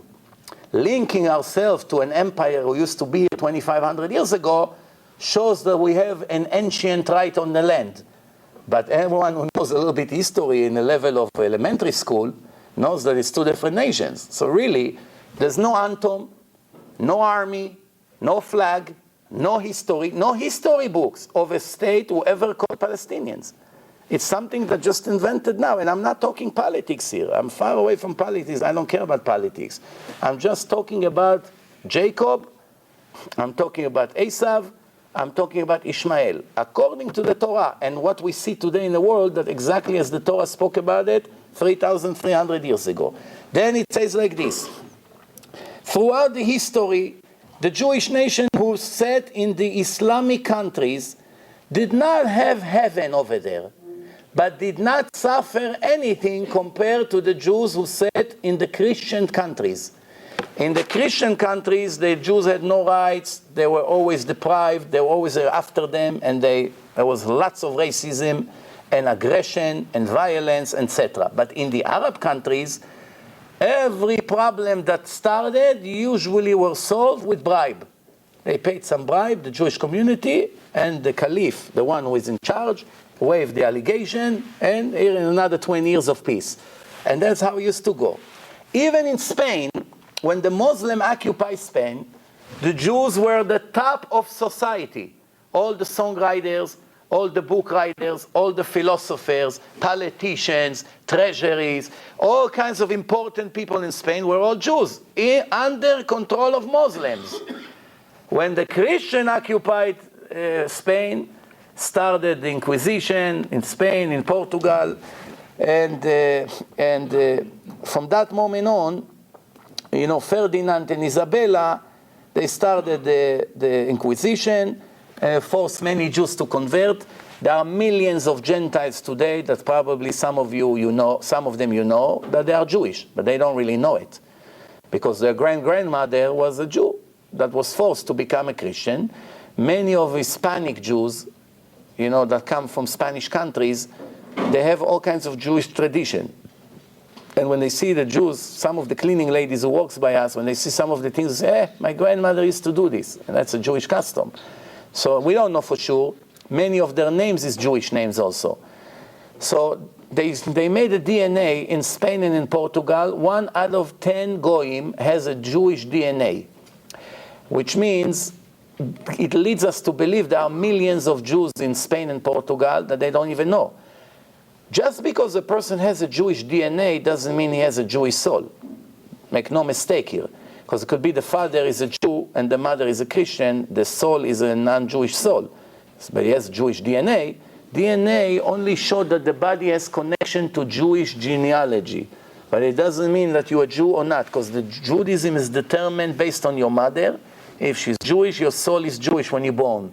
If she's not Jewish, your soul is not Jewish. It comes from a different spiritual world. God decides what soul to put in the body of a baby based on the mother. If the mother is Jewish, Jewish goes to Jewish. If a Jew marry a non-Jewish woman, she could be the most righteous Gentile in the world, which probably God even love her very much, no discrimination. She has heaven way maybe one day, no problem. But still the Jew is not permitted to marry any of the nations, the Torah say. God say, I separate you from all the nations. You are special to me. You follow my rules. You represent me in the world. You have no permission to mix with any other nation. Even the most despicable, wicked Jew in history cannot marry the most righteous Gentile in history. So it's nothing to do with good and bad. It can be God loved this Gentile 1,000,000 times more than he loved this Jew. He's wicked and this Gentile is righteous. Still not allowed to marry. Why? It's the laws of God. I cannot contradict it. None of us cannot, because it's divine laws. If you have a doubt if the Torah is divine or not, come and argue with me. We'll argue. I'll prove to you. But after we prove that the Torah is divine, we have no permission to violate any rules of the Torah. So let's see what else the Torah says. When Esav was born, what was the blessing that he got? Al charbecha tichyeh. You live by your sword. God said to Esav, the son of Yitzchak, you live by your sword. And Ishmael, born an arrow. The Torah says Ishmael, kashat, roveh kashat, shooting bones and arrow, a hunter. So Esav and Ishmael, they come from very important fathers, Avraham and Yitzchak, the 3 main fathers of the Jewish nation. One is a hunter with bow and arrow, one is a hunter with a sword. The Torah already told you, Yaakov, Akol Kol Yaakov, the weapon of the Jewish people are their mouth, not their arms. The Jews were never physically ever something extraordinary. We don't have a record except 1 or 2, Bar Kokhba and some others, but in general, none of us were great physically like the Greek empires or some other empires. No. So what was the power of the Jewish nation? Always the voice of the Torah. Kol Kol Yaakov, the Torah of the Jewish nation, kept them around and saved them to continue to go through the generations. But Esav and Ishmael, what the Europeans and the Arabs, the sword and the bow and arrow. That's what the Torah says. Nothing is coincidence. The Torah would not waste a word if it's not extremely important. There's not one extra letter in the Torah. It's a divine language. So if God put 2 or 3 verses to show us that Ishmael is a murderer and he's with his weapon and he did ABC and it's calling him a wild beast, and then he comes to Esav and more or less the same thing, and he comes to Yaakov and describes him as the one who is power in his mouth, it shows you the nature of the founder of the descendants of Esav, Ishmael, and the Jews, which are the 3 main powers in the world. Now, one day, Sarah, our first mother, she's barren. She cannot have kids. She has pressure. She allowed her husband Abraham to take a pilegesh, an extra wife. Who does he take? Hagar. Hagar comes, Egyptian princess. who decided to be a maid in the house of the most important person in the world. Who was Avraham? Avraham was the most important person in the world. How do I know? When he came to buy the cave of Machpelah in Hebron, the most important goy, Ephron, which was a multi-billionaire, like the Bill Gates of today, he told him in the Torah, Nasi Elokim ata bekirbenu. You are the representative of God among us. When he came to Elimelech, same thing. So everywhere Avraham went, you saw that he's an important figure in the world. So Avraham brings Ishmael to the world. Ishmael makes circumcision by Avraham Avinu when he's 13 years old. Yitzchak makes the circumcision when he's 8 days old.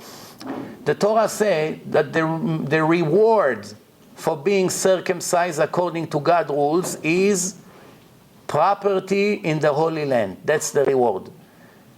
The reward for doing circumcision is have a peace in the Holy Land. This is everyone wants, Christian, everyone wants a peace in the Holy Land. You see the whole world. But who is going to have the merit to sit in the Holy Land? Only the ones who are circumcised. That's why when the Jews came out of Egypt, they could not circumcise their babies the entire 40 years. Why? It's dangerous in the desert.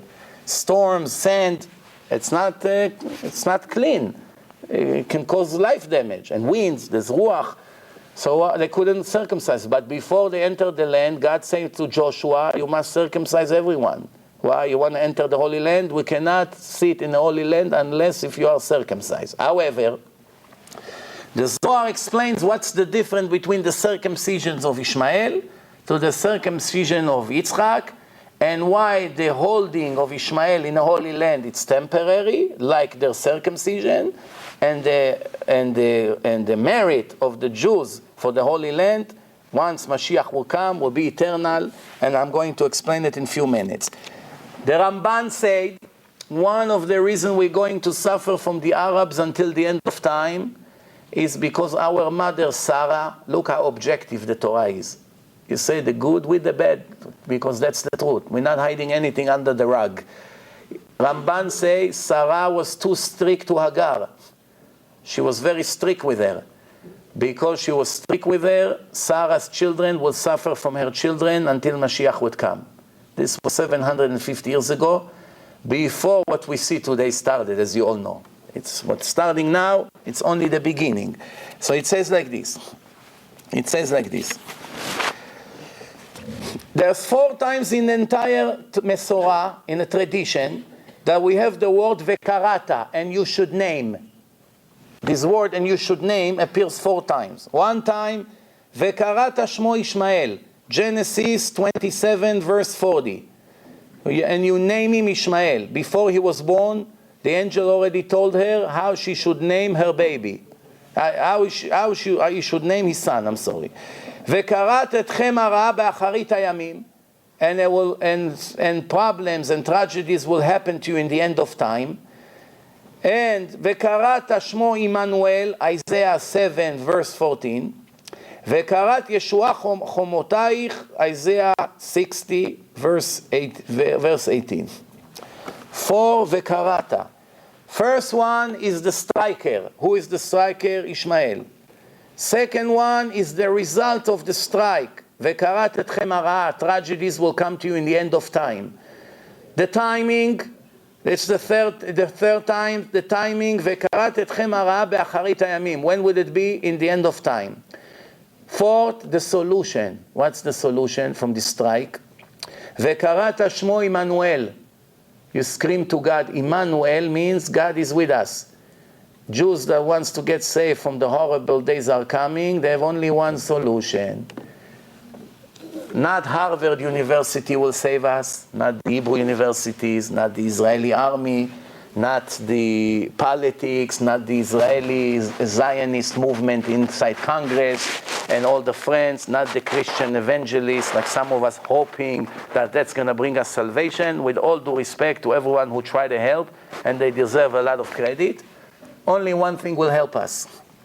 And soon I'm going to show you how we're going to be able to come out of the situation that we're in. In Pirkei de Rabbi Eliezer, almost everything we know that will happen with the Arabs in the end of time was written more than 2,000 years ago by Rabbi Eliezer HaGadol, one of the most important Tanas in the Talmud. Every word by his words is a prophecy. This is called Pirkei, chapters of Rabbi Eliezer. And this is what he writes. Amar Bilam. Bilam say, from 70 languages, 70 nations that Hashem created in his world, 70 roots. Today there's more than 1,000 that splits. But 70 roots. Each nation has a minister in heaven who represent him, an angel. There's only two that have an equal name, similar name. Israel, Ishmael, that have the name of God in their name. All the other nations have all kinds of names. No holiness in them. Israel and Ishmael, it's two names that were named by God. V'karat Shmo, when the baby will be born, call him Ishmael. Ishma means God would hear. Ishmael, God would hear. Israel means Sarah Imael, survived, thanks to God. Survived. That's what it, two different things. But actually, the name God is in the name. And the Zohar, the Kabbalah, this is what it says. Rabbi Chia was crying, one of the rabbis, 2,000 years ago, and said, Vatei Sarai akara en lavlad. Sarah is barren, she cannot have kids. Oi, for that day that Hagar gave birth to Ishmael. And this is what it says in the Zohar. 400 years, the minister of Ishmael, the angel who is in charge of the Arabs in the world, is representing all Arabs. You see many countries, but they're all one person, Ishmael. They all came from him. 400 years is requesting from God in a court of heaven, and he says, where is the justice? Ishmael also was circumcised. Why don't you give him a piece of land in the Holy Land? He has a piece in your name. And V'arei Ishmael shenimol. And not only that, his circumcision is greater than Yitzchak. Yitzchak was a baby, he could not have a say if to agree or not. But Ishmael was a man already, 13 years old, he could run away. What do you mean circumcise me? I'm not interested, goodbye. But he agreed to do it, so he deserves a bigger piece, no? That's what the minister of Ishmael said to Hashem, to God. מדוע לא יהיה לו חלק בך כמו יצחק? What's the complaint of the angel? When God came to Avraham Avinu and he told him, take your son Yitzchak to the Akedah, to sacrifice him to me, to Korban, sacrifice. This is what he said to him. Kach na, take please, et bincha, your son. So Avraham said to him, which son? I have two. He said, Yechidcha. No, you have one. But he had really two. He had Yitzchak and he had Ishmael. But God answered him, no, your only son. Asher ahavta, that you love. He said, I love both of them. So he said, Yitzchak. 4 times. Your son, the one you love, the son, your only son, the one you love, Yitzchak. Each time God says a sentence, Avraham answer an answer. He said to him first time, Yitzchak, your son. He said, which son? He said, the one you love. He said, I love both of them. First mistake. You should have understand what God says. He said to him, I love both of them. He said, the only son. He said, I have two. He said, Yitzchak. Be'yitzchak yikare lecha zera. Every verse in the book of God is critical here. That's it. Nobody can ever change it in history. No wars would change God's decision. Nothing. What did he say to Avraham? And the Arabs read it in the Torah, and soon I'm going to tell you the reaction to it. They read in the Torah, he say, Be'yitzchak yikare lecha zera. Your descendants is from Yitzchak only, not from Ishmael. Ishmael come from the Goya, from Hagar. It's not your descendants. Yitzchak is your descendants. Arabs, today, in this generation, they are much more educated than they used to be 50 years ago. Why? With the help of Google and the internet that enter all the Arab countries, many of them are entering to the internet and go into my website and many other Jewish websites, Divine Information, they begin to see.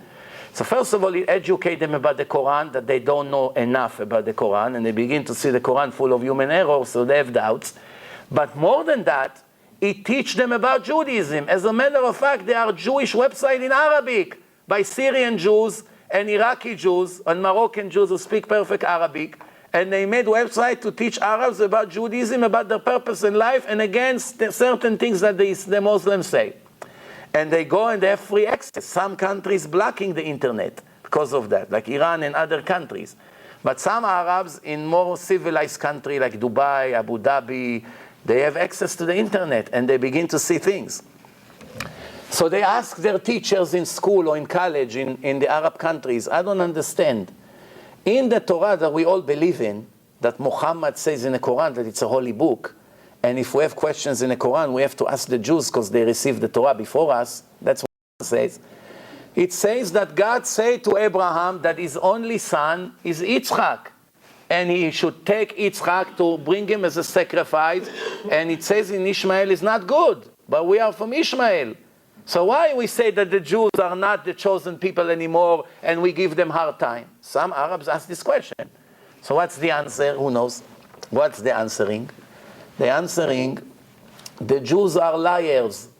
That's the same answer in every Arab country. The Jews are liars. They fake the Torah. They modify the Torah. It used to be Ishmael. God said to Abraham to take Ishmael to the Akedah, to the sacrifice. The Jews erased it and they made it Yitzchak. What do you think? Is this a logical, clever answer, or it's a very foolish answer? What do you think? What do you think? No, as intelligent people who think, use their head. It's foolish because the Quran came 600 years in the year 600. Did they figure that out? No, but we're not talking now about the Quran. We are talking now that the Arabs claim that the Jews changed the Torah. Why the claim is very, very foolish. Not only foolish, very stupid. Why? Why it's stupid? Who knows? When you say an answer, you have to think before. You don't want to make yourself look like a bigger fool, right? If your kid asks you a question and you just give him a stupid answer because you want to get rid of him, he may use it against you tomorrow. Use your head. So when the Arab come to his teacher and he said to him, it says in the Torah clearly, we believe in the Torah, it's the book, it's Moshe, that the Yitzchak, the Jews are important and we are not. That's why. The Arabs say the Torah is truth. Yes. So that's why they set themselves up. So no, but now they say the Torah is truth, but there's some parts in the Torah that the Jews change according to their convenience. So they fake some verses, they say. One of the verses the Jews fake, they claim, is switching the name Ishmael with Yitzchak. What you read about Ishmael, it's really Yitzchak. What you read about the Yitzchak, is really Ishmael. The answer is, the Quran started approximately 1300 years ago, and there's hundreds of different Qurans in the world with different texts. You go to Gaza, you go to Saudi Arabia, you go to Iran, you go to Russia, different Qurans. Minor changes or serious changes, but different versions. The New Testament, that is only 2,000 years old, more than 200,000 different texts. More than 200,000 different New Testaments, one different than the other. I said, even if God gave the Quran, even if he gave the New Testament, which we know 1,000,000,000% that is no chance whatsoever, it's all human books. But even if he did, it's gone from the world. We will never find it. Where is the original copy? Where is the original copy? It's gone. Even if there was one original, since they made so many mistakes in copying, we will never know which one was divine. And the rule is, if one letter you erase from the Torah, one word, the Torah is not kosher. You can put it in a box and send it with UPS. Imagine now you see the UPS worker take a box with the Torah and throw it like this to the truck. And you see, let's see, it's a clear box. You see the Torah is inside, and the goy, take the Torah and throw it inside the truck. It will burn your heart. Don't worry, one yud is missing. They didn't finish. One letter is missing, there's no holiness in it. If it's divine, it's 100% perfect. One letter is missing, it's not divine. Finish, you modified it, that's it. It's not holy anymore. It's amazing. So therefore, any mistakes they made, automatically they lost if they had. We know for sure they never got anything from God. But even if they did, it's gone. It's gone. He had one time a diamond that worth $100 million. They got mixed with 5,000 fake ones. You don't know which one is the one. It's gone. There's no value anymore. But if the Arabs were right, what would we find today? Remember, there was no internet, no telephone, no communication. Jews were spread all over the world and had communities all over the world. And they were copied the Torah manually for more than 2,000 years with a feather. Until today we do it. We write it with a feather. We're not printing the Torah. So the Jews in Hong Kong, and the Jews in Syria, and the Jews in Yemen, and the Jews in Russia, they didn't have connections one with the other. There's no telephone call. How do you write this word? How do you write that word? So if one Jew decided to modify the Torah and change Yitzchak and Ishmael, we would have today at least 2 different Torahs in the world. One that say the story with Yitzchak, and one that say the story with Ishmael. Thousands of copies that say Yitzchak was the one, thousands of copies who say Ishmael is the one. Because you know how we write the Torah, one copy from the other. You go to your rabbi, you copy from him. He goes to the shul, you put the Torah, the sofer copy. So if one version, if I took the Torah now and changed it, and I go to some island, and all my children that I took with me, one they copy from me, and another one, and 2,000 years later, we're going to have 50,000 Torahs that say different version of the story. Did you ever find one different Torah that claimed that Ishmael was the tzaddik and Yitzchak was the wicked? Never. Not one time in history. How can you make such a foolish claim and you don't have one copy like this in the world to back it up? At least fake one. At least fake. If I was an Arab, and I know I want to lie because I don't know what to say to my students, so when they come and ask me this question, I say, give me a year. I'll come up with the answer. Right away, I would copy a Torah. I bring another people here, take 5,000, take 5,000, make the Torah, change. Every time you say Yitzchak, write Ishmael. Every time you say Ishmael, write Yitzchak. Copy many copies. Put one in Hong Kong, put one in Iran, put one in Syria. Make a lot of copies. Publish it in the internet. Oh, you see? There is one like this, one like that. It creates a doubt. But there's not even one copy like this in the world. Not one. Ever in the world. And that's what I told you before. Even Reform people who do not follow many of the things that the Torah say, because they say it's not relevant, it's changed, whatever, electric is not a fire, all kinds of excuses, they make sure to buy a kosher Torah. They buy a very expensive Torah. Why? You can print the Torah. What's the problem? Even so, no matter how, we have only one Torah everywhere you go. So that's a foolish claim. So it says like this. God took away the children of Ishmael from the upper world, but instead he gave them a piece from the territory in the Holy Land for the circumcision that they do. ועתידים בני ישמעאל לשלוט בארץ, and in the future, before the end of time, before the arrival of the Messiah, they will control the Holy Land.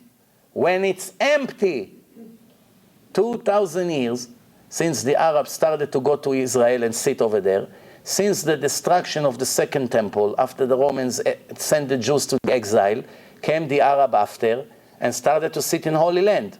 For the last 2,000 years, the Muslims occupied Israel many times. Christian, Muslim, Fatimim, Seljukim, Turkish, Ottomanim, British, but mostly Arabs. They occupied Israel. They sat there when it was all swamps. Nobody was there. There was nothing. You could not grow anything. The Torah said to the Jews, when I will kick you out of the land, I will make sure that the country, the land, will refuse to give any fruit. That's what the Torah promised, believe it or not. Read it in a text. No fruits will grow in the land of Israel. Do you know a human being that can write such a thing 3,000 years ago, that there will be a period of time that the land will refuse to give fruit? What person can prevent a land from giving fruit? The Torah says no fruit will grow. Mark Twain, you heard about him?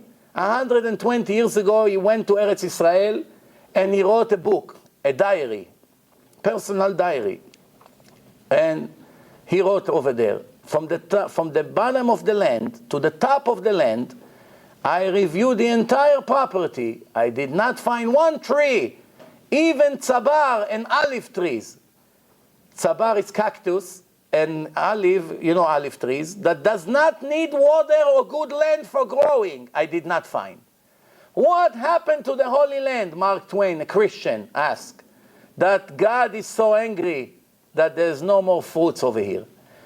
In the destruction of the second temple, there used to be Josephus Flavius, a Jew who became a goy. And he wrote in his diary before the destruction of the temple and right after.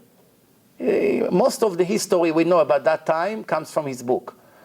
Before Josephus Flavius wrote, you go to the market, it's flooded with big fruit, sweet like honey, dripping honey from the fruits. 15 years later, after the temple was destroyed and the Jews were sent out of Israel, he wrote, the land is empty, desert, nothing whatsoever. One Jew in one of my lectures heard me saying it. The following week, he brought me a satellite picture. The peace that we made with the Egyptians, that now we hope after today's election that if we ever could call it peace, now I hope that we can continue to call it peace. After the brotherhood of the Muslims took over, we'll see what's going to happen now. But what happened is, when Israel gave the Egyptians all the Sinai area and all the cities that they built, everything was green. A picture satellite before the peace agreement and 10 years after the peace agreement. Before the Egyptians took over the land, the satellite show all green in color, all green. 10 years later, all desert, not one tree, nothing left. When the Jews sit in the Holy Land, God say, I want my land to give them the best fruit. Eretz zavat chalav udvash. But when I punish them and throw them out of my land, no one will have fruits from this land. Only my children. 2,000 years, only swamps. When the Jews came to Israel, the Arabs sold them the property, what you buy today in Tel Aviv for $200 million for less than $1,000. 60, 70 years ago. You know why? Why? The Arabs are not good business people. They know how to sell oil very well. So they know how to sell real estate. You don't need to be a genius for that. What happened? The Arab couldn't believe that these foolish Jews came from Germany and Poland and Russia, and they want to buy hundreds of acres full of malaria and sicknesses that people are dying every day over there. And what do they want? What are they going to do? It's all swamps, all flies, mosquitoes, swamps. Horrible. The Arabs say, oh, just give me the time. Take it. And they planted eucalyptus trees, these big trees, and it started to get dry. Of course, the tree is just a cover-up. Everything started to get clean. And within years, the Jews made it paradise. But really, who really built Israel for the Jews? Same Arabs. Same Arabs that were there for almost 1,000 years on and off. What they could not do on their own. Once it became owned by the Jews, all of a sudden the Arab hands produced paradise. Trees, everything, cities, Petach Tikva, Dgania, Rishon LeZion. Learn the Israeli history. Everything is written in Pirkei de Rabbi Eliezer, word by word. That's what's amazing here. That it happens is amazing, but that it was all predicted in the Torah, that some of the Jews dare to say, the oral Torah, the rabbis made it.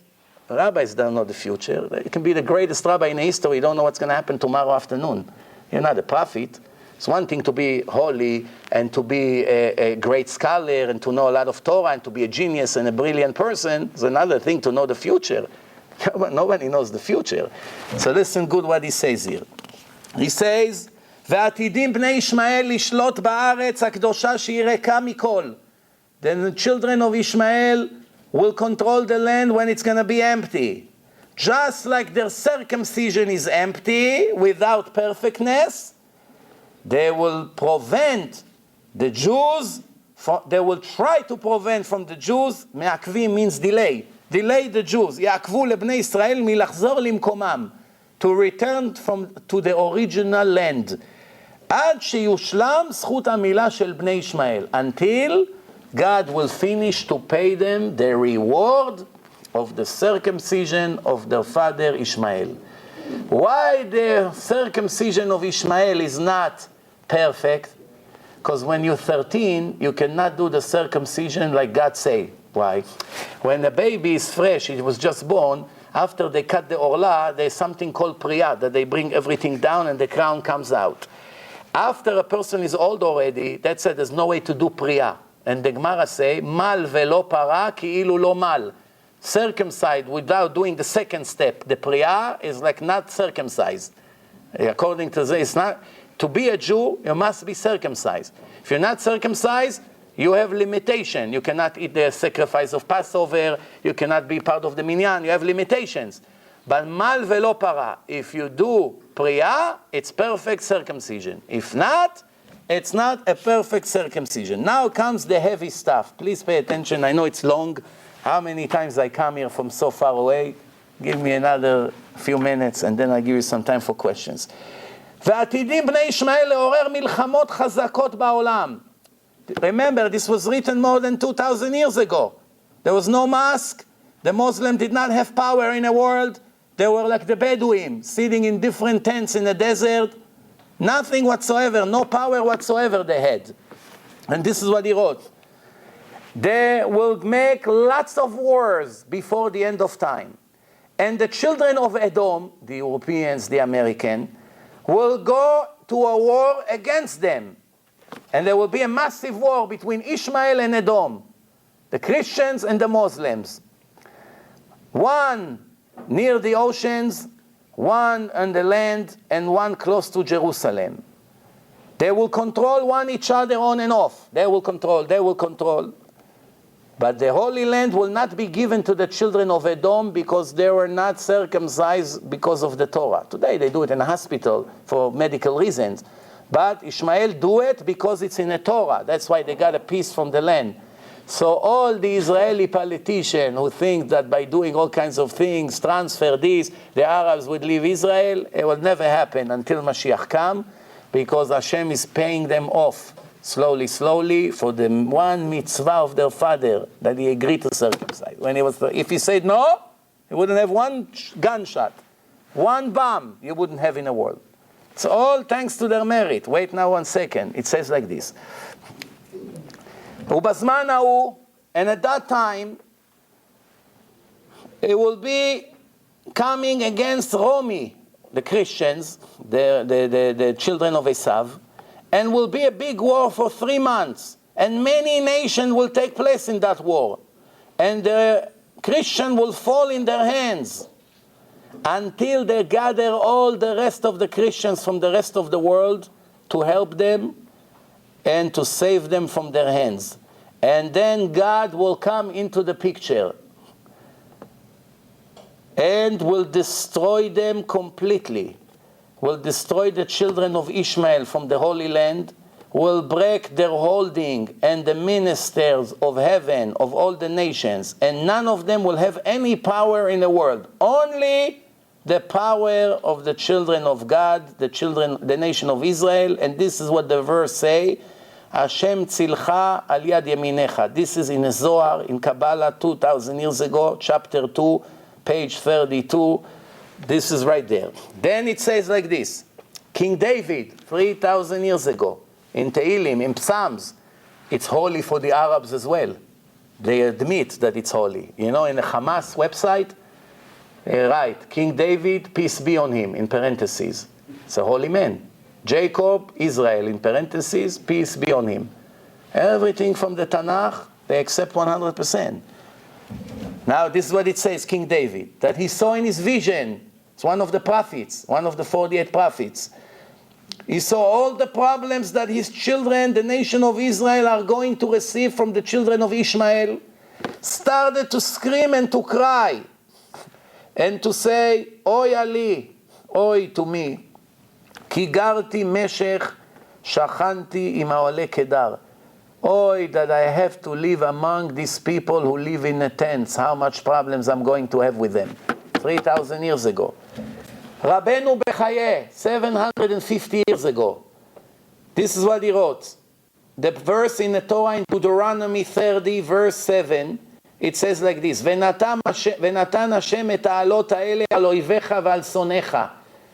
Your God will put all these curses to your enemies and to your haters. That's a verse in Deuteronomy. Who are the enemies and who are the haters? על אויביך ועל שונאיך. אויביך ישמעאל, שונאיך עשיו. Ishmael is the oyev, soneh it's Esav. What's the difference between soneh, a hater, and an enemy, oyev? Oyev comes from the word eva. Eva, it's after God cursed Adam and Eve and the snake, one of the curses was that the snake and mankind will be enemies forever. Eva ashit, I'm going to make hate between you and the children of Eve, to your children, to the snake, forever. Eva, there's no way to cure. Soneh, if your enemy hates you, you bring him some water, some things, he may change his mind towards you. Oyev, Eva, comes from the word Eva, very difficult to dismiss. So it says like this. Lulei Hashem shaya lanu, it's also in Psalms. If God would not be our protected, bekum alenu Adam. Who is Adam? Who called Adam in the Torah? Pere Adam. Ishmael. When Ishmael gets on us, Azai chaim belaunu, will swallow us alive if God would not save us. Bacharot apam banu, that they hate us so much. This was 3,000 years ago. Then it says like this, why his name is Ishmael? Why Hashem say, call him Ishmael?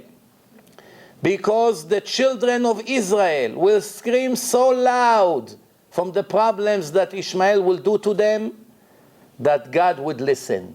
That's why I say Ishmael. They will make God listen to our screams. Now you may say, I'm not even going to shul. What screams? I don't even believe in God. I believe in him when it's comfortable, when things work good in a business. I promise you one thing, and remember my words, and it's recorded. When the real problems will begin, according to the prophecy, read Zechariah 14, you understand what I'm talking about. The most atheist Jew would leave his stock market, would leave his real estate, would leave his everything, and would scream from morning to God, from morning to night, to God to save us from what's going to happen in the world. I don't want to go too deep into it, but if you're brave enough, open Zechariah 14 and read how the last war will be.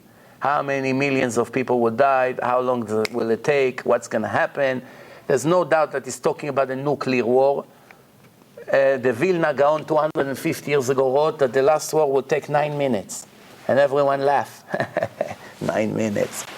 Today, want to kill a person, you put some powder in a gun, and you shoot, and then you clean the gun, you put a little powder, you shoot another bullet. How long? 2 bullets in 15 minutes. In a generation like this, the Vilna Gaon say the last war will be 9 minutes. And they ask, 9 minutes? How can you destroy the whole world in 9 minutes? So everybody understand how. So this is what it says. I'm almost done. It says like this. The children, some of the things I will skip because I want to get to the real important things in the end. It says like this. We know that Ishmael married Esav after he heard that Yitzchak told Yaakov, I don't want you to marry the children of Canaan. So he also knew it's not good in the eyes of his father. So he went and married the children of Ishmael because he figured Ishmael is the son of Abraham, my grandfather. So that means we are family. So he didn't tell him not to go against Ishmael. He told him against Canaan, which was a cursed nation in the Torah. So let me marry the children of Ishmael. So that day, Esav and Ishmael got mixed. And who came from them? Amalek. Who is the most despicable nation in the Torah that God only against them allowed not to have mercy on them? Only Amalek. All the other nations, there's no clear message in the Torah to go against them, to fight against them, to kill them, nothing whatsoever. The opposite. You're not allowed to steal from them, you respect them, etc. They want to convert, you convert them. Amalek? You don't recognize God when you speak about Amalek. So much hate to them. Why? Why is it? Who came out of them? After Esav and Ishmael made a covenant, a unity, he sends Eliphaz, the father of Amalek, to chase Yaakov. Twice in history, more than twice, but mainly twice it's described in the Torah, Amalek goes to attack the nation of Israel.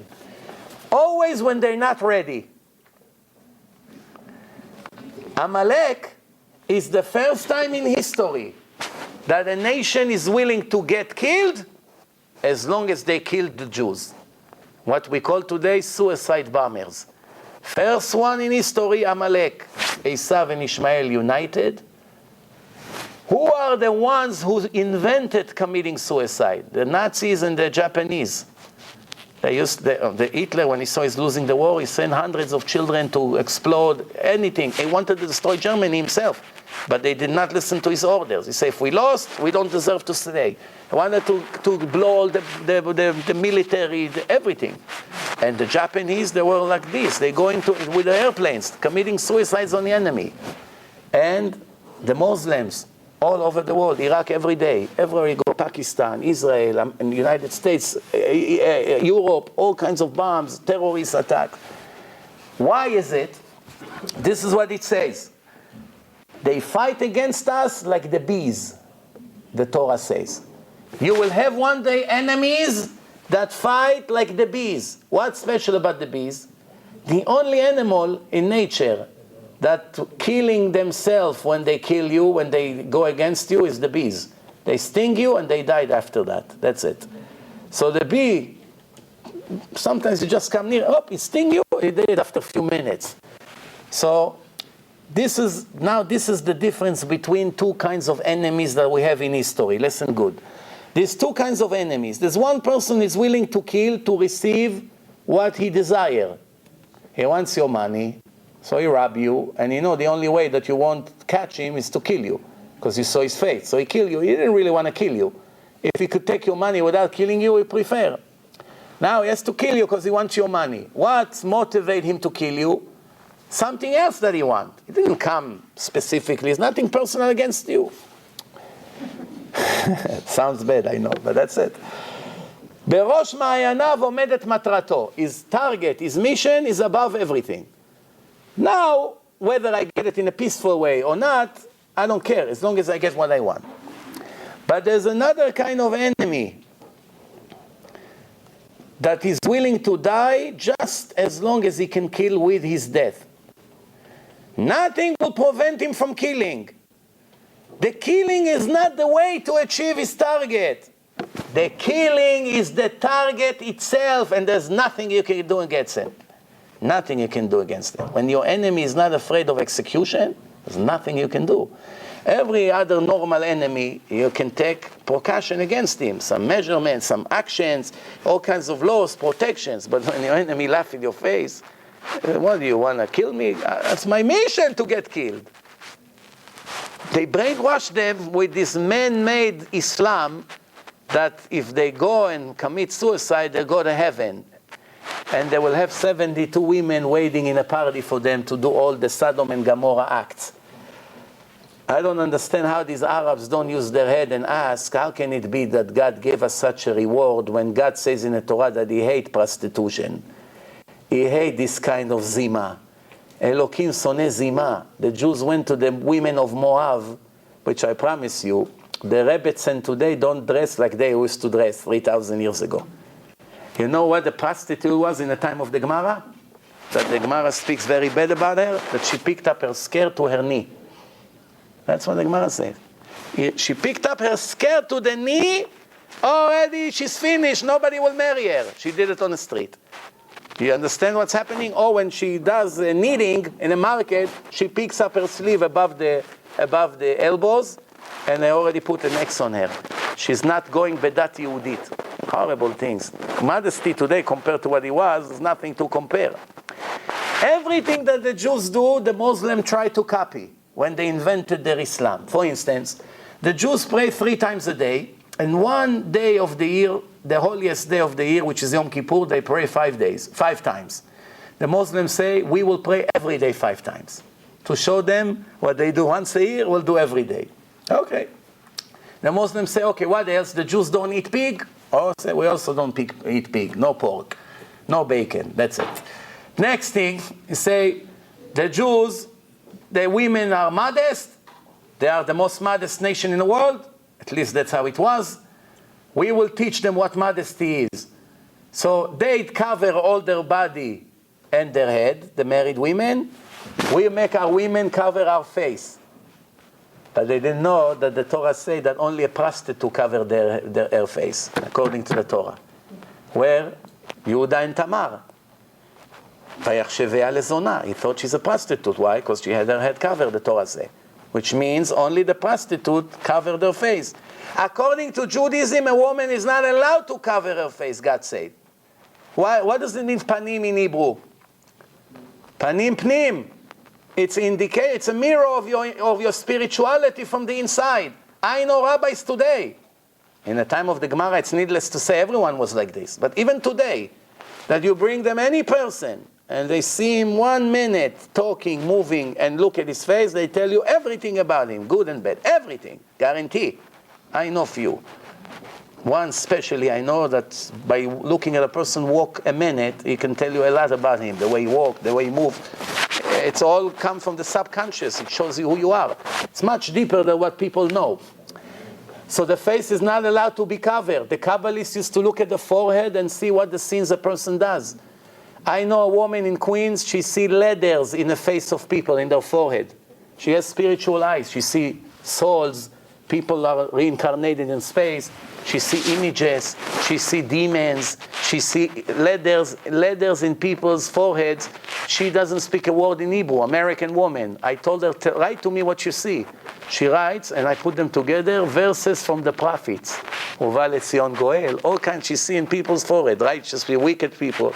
She sees things. There are people like this in the world that see spiritual things that we cannot see. There's always an exception to the rule. So it says like this, what the beast does, that's what they'll do to you, this Amalek.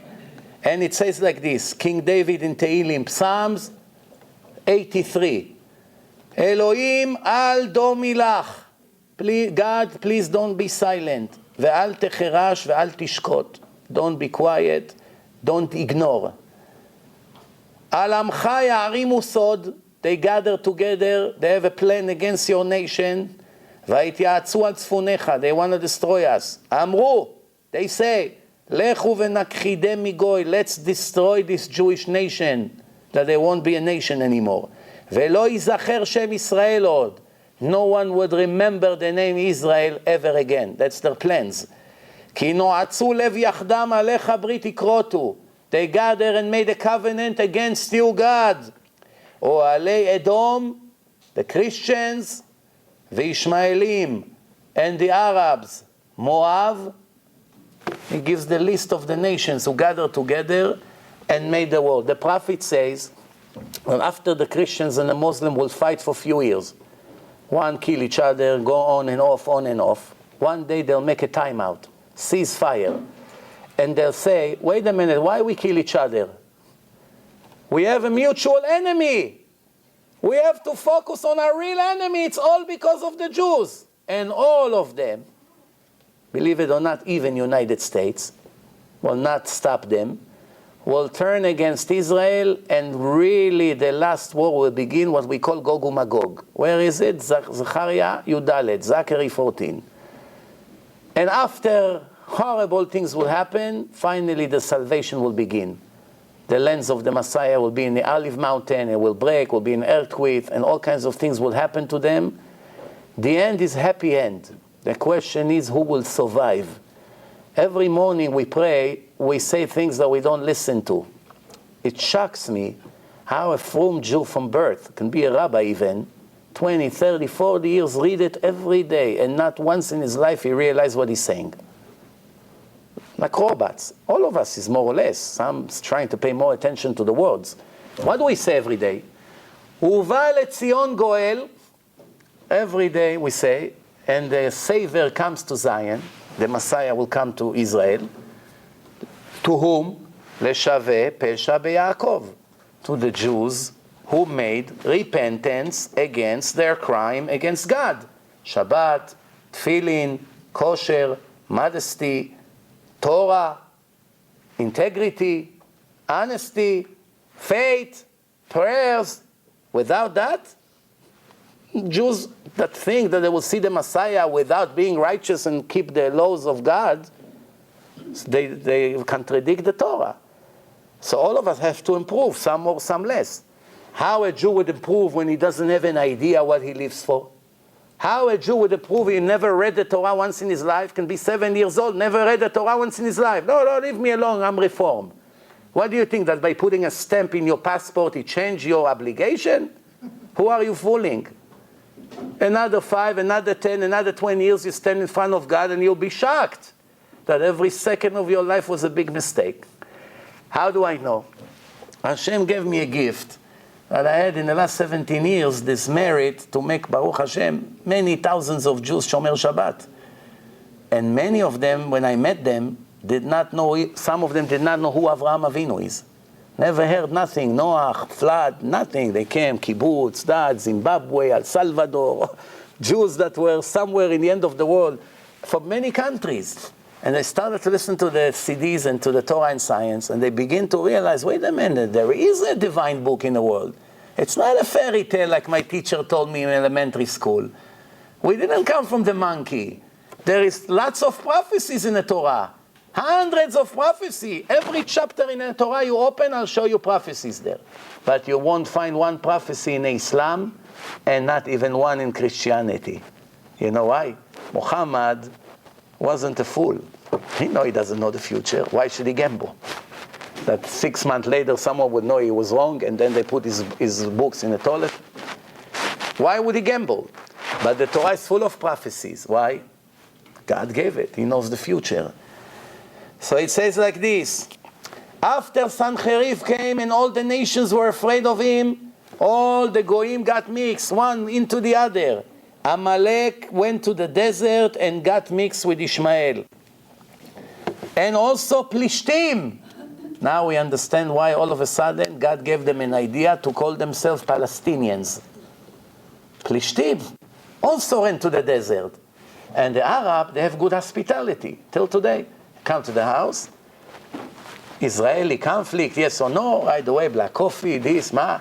You need kosher? I have a businessman, Persian, friend from New York. He went to King of Morocco.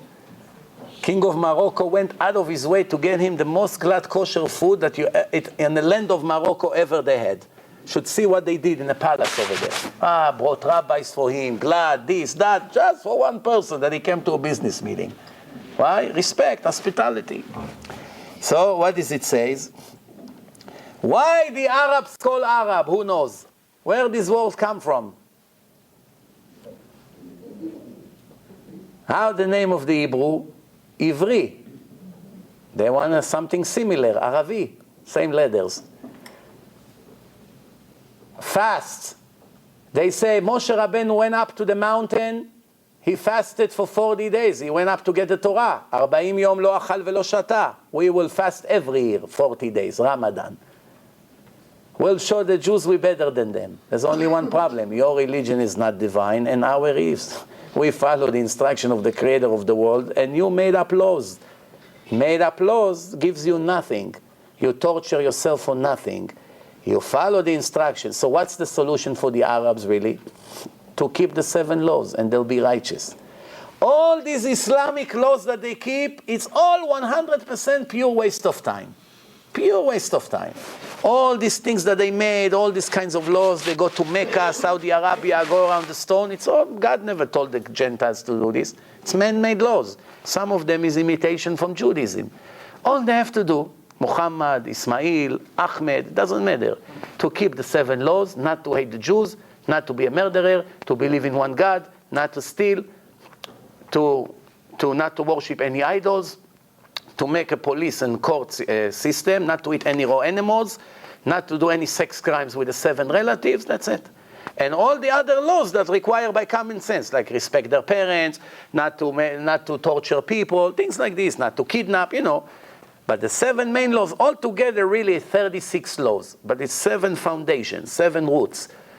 That's all. And they have heaven. If the Gentiles would only know how easy for them is to go to heaven without all this headache that they create for themselves. But, as I said before, it's a part of the plan. And the last thing for tonight is, it says like this. And at that time, the Zohar say, there will be a man This is the words of Chazal 2,000 years ago. A dog, they call him. Kalba in Aramaic. Bin Laden, his name. Bin Laden, his name. Zohar, chapter 1, page 6. That's the source. Mishme de'ahu kalba. What's the name of that dog? Bin Laden.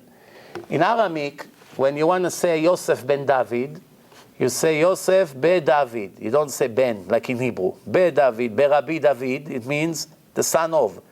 It say Bin Laden, his name. Bin Laden. Why dog? Edom, the Christians, is symbolized by the ox.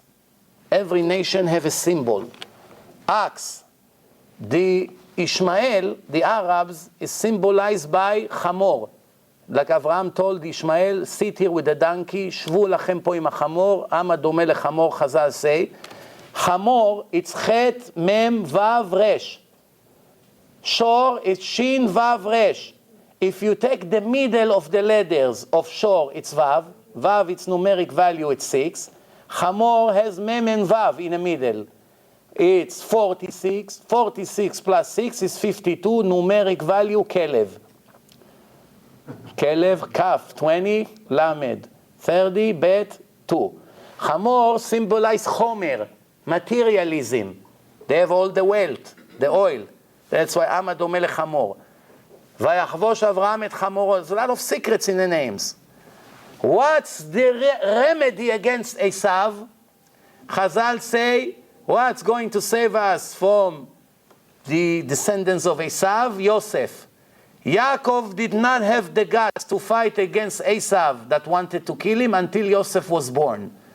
Chazal say, the prophets say, Ve'aya Esav lekash, Esav will be the straw, and Joseph will be the fire that will burn the straw. Yosef is the remedy against Esav.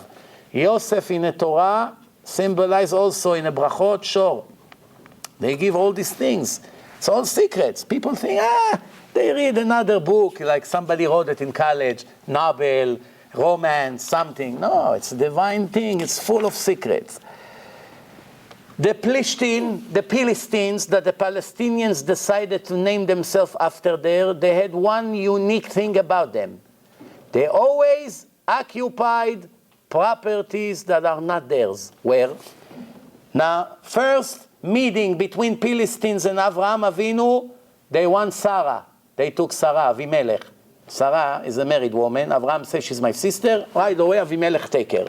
No permission, you want me, you don't want me. Right away, bring her to me. Okay. Second route, the servants of Avimelech, the Philistines, taking the property of Avraham and stealing the wells from him. Avraham dig the wells, they steal the wells.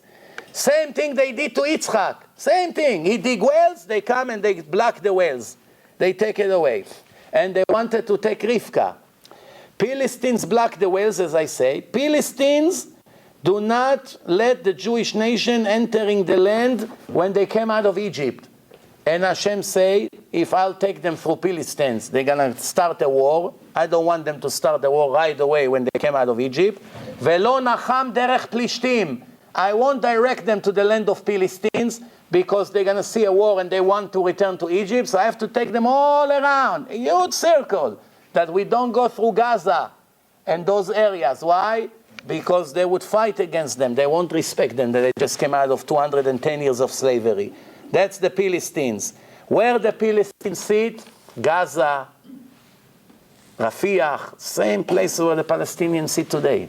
Very interesting how it's all a repeat. Who killed the Philistines? Which prophet? He fell in love with a Philistine woman, a beautiful Goya named Delilah. Samson the prophet from the tribe of Dan. And he had his power in his hair. He had long hair. He was a monk, a Nazir. And he had holiness in him from birth. Before he was born, the angel informed his mother, Tzlalfonit, your son will be a holy man. He sent him a prophet to tell him. Ikare Shimshon. Shimshon is his name. What happened to him? Fell in love with a non-Jewish woman. It's against the Torah. Now she controlled him. She got the secret out of him. Where is his strength? She told the Philistines army, They came in the middle, she made him drink wine, they shaved his hair off, and then when he got up, and nobody could fight against him, even 80 soldiers. He had divine powers. They knocked down all of them in a minute. But when he got up, he didn't know his hair is shaved. He tried to push them, they grabbed him, they took him, they tortured him, they blinded him, they took the knife, they hid it, they made him blind, they made him walk like a donkey around the stone, the grinding stones. When he saw that his life is finished, God punished him for what he did. What was his end? They put him in a stadium with 3,000 people right next to Ashkelon, where Gaza is. And his hands was tied like this. And he said to God, give me the strength one last time. I want to knock down this building with me. And God gave him one more minute of strength. And he knocked down the building as it's described in the Tanakh. And 3,000 Philistines died. 2,000 years, 2,500 years later, almost 3,000 years later, comes one of his grandchildren and knocked down the twin towers, 2 poles, just like he was, 2 poles. He knocked down the poles, 3,000 Philistines died. Comes Bin Laden with his Palestinian friends and knocked down the twin towers. How many casualties? 3,000. Nothing is coincidence. If people would know more Torah and Tanakh, they know what to do, what not to do. Everything is connected. All the suffering the Jewish nation had from the Philistines stopped in the time of King David, 3,000 years ago.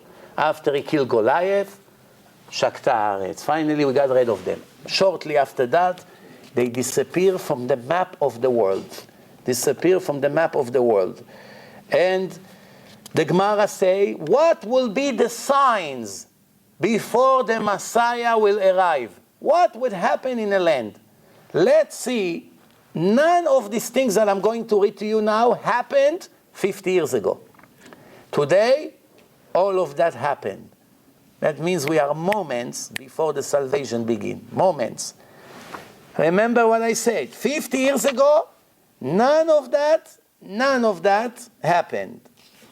But today, almost everything that I'm going to read to you now happened 100%. And this is what it says. It says, Be'ikveta de Meshicha, in the time of the Messiah, what's going to be the sign in the world that will show us that the Messiah is just about to arrive? First thing, it says, this is what it says. Chutzpah isgeh. Chutzpah will come to the world. Up to 50 years ago, everyone was polite. No kids talk the way they talk to their parents today. People respected each other. Maybe here at St. Louis, the chutzpah didn't arrive so much. In New York, 1 second you don't drive when it's green light, you can get killed. In Israel, if you take someone's parking, you get killed. Check what's happening today. When I was a kid, it wasn't like that. Chutzpah tisgeh is going to be the highest level of chutzpah, of arrogance. That's the right word in English. I thought chutzpah became an official English word in some places. V'ayoker ya'amir. Prices go high, but there's plenty of merchandise. But prices still go up. Usually prices is depend on how much you have available and how many demands. Demand and availability. Today it's nothing to do with how much available or not. They want to raise the price of the oil. They raise the price. They have plenty of oil. It can go down to $5 a barrel. No, they want to keep it up. It's all speculators. Also food. Every day. Another. Things that was $2, a month later, $5. Another one, you go Miami, you go Arizona, places, a piece of chicken, $20. Things like unbelievable. If you're not a wealthy person, you cannot buy food for Shabbos. That's what happened to a lot of people. They don't understand. Oil, 3 times prices. Everything becomes very expensive. You want to send your kids to yeshiva. Prices constantly go higher. This building fund, that one, this, building that. You got to be a rich man. If you're not a wealthy person, if you're working for someone, you cannot afford. You have to collect donations. Life is not so easy. Hayayin beyoker. But הגפן תיתן פריה, plenty of grapes in Israel. But the prices of the wine constantly go higher and higher. Why? They throw tons of grapes to the ocean every day. Tons. They don't know what to do with that. They don't want to break the prices. $30 a minimum for a bottle in Israel of a wine. המלכות תהפך למינות. The government of Israel will become all anti-God. 2,000 years ago, there was not one rabbi who sat in the Knesset who was anti-God. They were all prophets and Tanaim, the holiest people ever lived. In their generation, nobody can even imagine that there will be time that the 120 members of the Israeli government will all be not Shomer Shabbos. Because when they wrote it, there was hardly one Jew in the entire world that was not Shomer Shabbos, 2,000 years ago. Where would you find Michalel Shabbos? It was impossible to find. In the land of Yemen, ask the Yemenites that came to New York a few years ago. There was never one time in history a Yemenite Jew that ever dared to violate Shabbat, to be Mechalel Shabbat, until this moment. Not one time for more than 2,500 years. You never had one Yemenite Jew who was not Shomer Shabbat in Yemen, never. Did you know that? So it says like this, Ve'en tochachat. You cannot correct anyone. If you tell people things from the Torah, they get upset. You know how many times in my lecture I say something from the Torah, somebody showed me that he got angry, he got up and left? What do you want from me? I wrote the Torah. I'm not a politician who say what's my agenda for the elections. That's my ideas. You can blame me for that. If I come and say I want to do this, I want to do that, I want to make racist law, I understand why you get upset. Somebody comes and read to you from the Torah. What is your problem? Your problem is go to the Western Wall and write a letter to God and say, I disagree with your Torah. What do you want from the speaker? The mailman comes, give you an invitation to IRS audit. You beat him up? What do you want from him? He's doing his job. What? En tochachat. You cannot correct anyone. They get upset. You come to a lady and say, ma'am, do you know that it's a synagogue here? You have to dress more modestly. Who are you to tell me what to do? I won't come and that's it. If I knew that you're going to tell me this, I would never dare to come. But I'm not telling you my name. I say this is what the Torah says. It's the house of God. Respect a little bit. You come to a mosque, you dress like this? You don't want to do it. Sometimes Jews come to the house, you ask them, listen, it's a religious house, can you put a yarmulke? Shabbat, the kids, they see. No, I'm not religious, why should I pretend? But when he goes to his friend Ahmed in Israel, to Jericho, he takes the shoes off. Ahmed will get offended. Or to his friend, the Korean guy, he even bow down to his Buddha when he comes to the house. The idea is, why are we going to be hypocrite? Either we follow the laws or not. Now, again, if you don't agree that the Torah is divine, okay, I have the answers for you. That's why I bought CDs. So it says like this, the Galil will be destroyed. The Hezbollah prepared thousands of missiles. The next war will be much worse than the previous one. Now they have missiles who can go all the way to Eilat. They couldn't reach Tel Aviv last war. Believe me, if they could, they did. They reach Haifa, they'll reach Tel Aviv. They don't care. Now every day they've smuggled many, many big missiles, Scud missiles. Israelis are afraid from them. I know some people from inside. We are dead scared from them. Why? Because it's not regular war. In a war, soldiers against soldiers, you can use technology, you can use techniques. Over here, it's pressing a button and the missile goes, and they fall. There's nothing you can do. You can put all kinds of things to try to prevent. Even rockets, the Palestinian makes it in garages. Rockets, we cannot prevent. The entire south of Israel is in a shelter, even now as we speak. There's no cure against these missiles. And now, when Assad is about to fall any moment, there are rumors that they have their hands on the chemical weapon. You know what mustard gas is? You know it? I don't want you to even know what it is. When I was in the army, they took us to a course. I saw a clip from Iran-Iraq war in 1980-something. The Iranian and the Iraqis were gassing each other with all kinds of gas. I saw Iranian soldiers sleep in a hospital, hundreds of them laying in beds. You don't see skin. Only bones left in them. It eats the entire skin. No way to recover it. Like no plastic surgery can cure it. Holes like this. It's like It makes holes all over the face, but big holes. You see it, you cannot look at that without fainting. And it goes all over, and people have to cover with bags, with garbage bags for hours. You cannot go out of it until they have all kinds of ways, and they announce horrible life. If they have it, Syria has it. If they have it, you can talk to these fanatic lunatics. They're willing to die. They're not afraid. Bomb us. They're in bunkers 6 floors under the ground.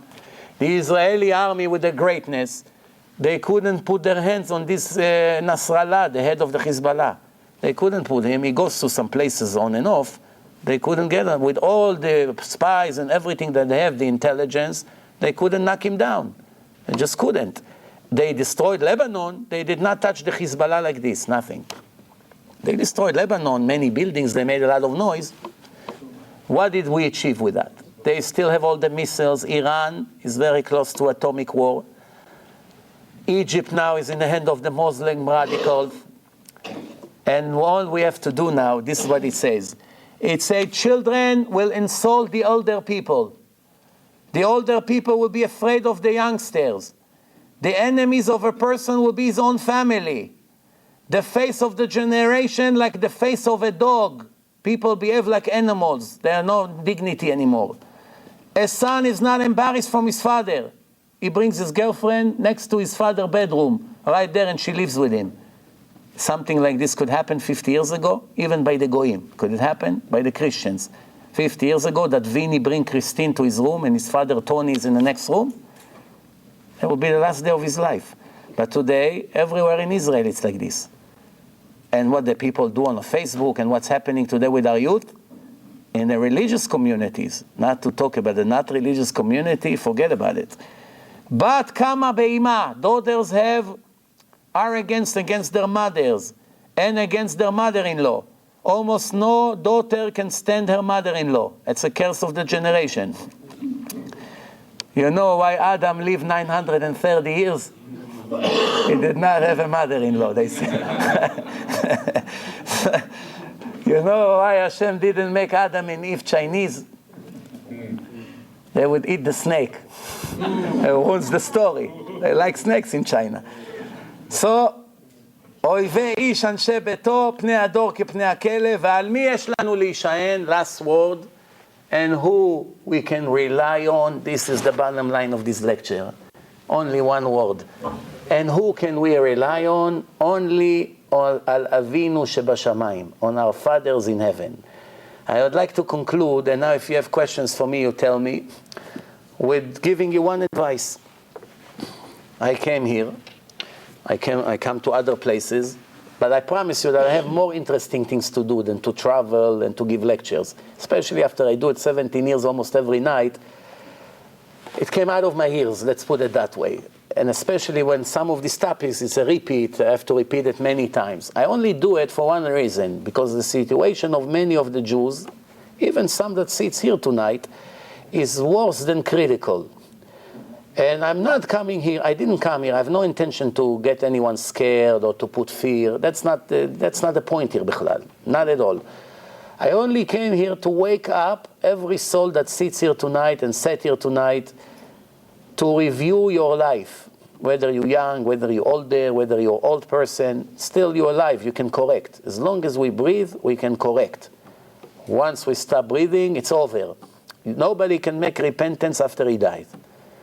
Everything will be heard. King Solomon wrote, Sof davar hakol nishma. In the end, everything will be heard.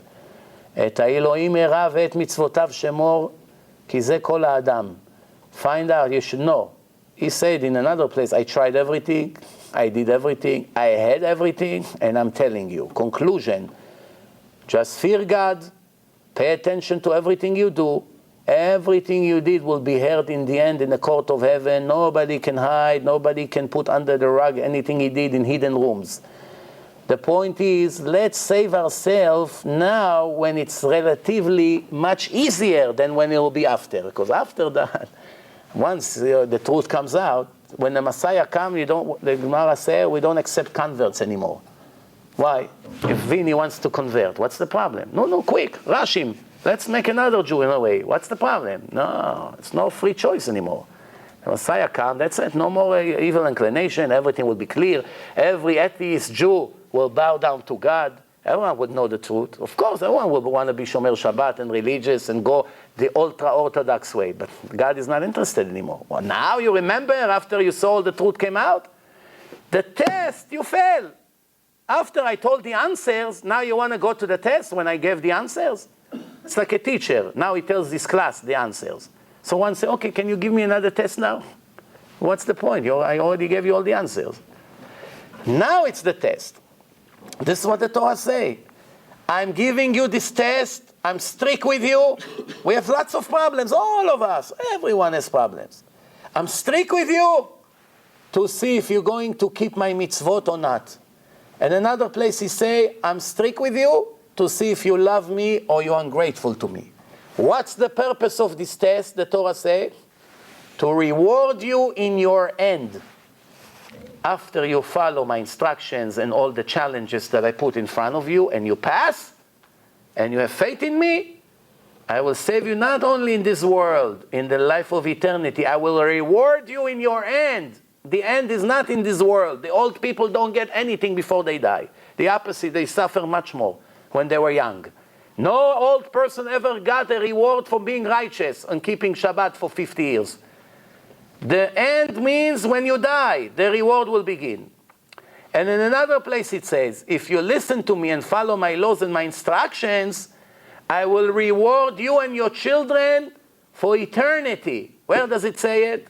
להטיב לך ולבניך עד עולם. To reward you and your children, עד עולם means forever. And Chazal say in Pirkei Avot, which is an integral part of the oral Torah, it's a Mishnah. What does it say?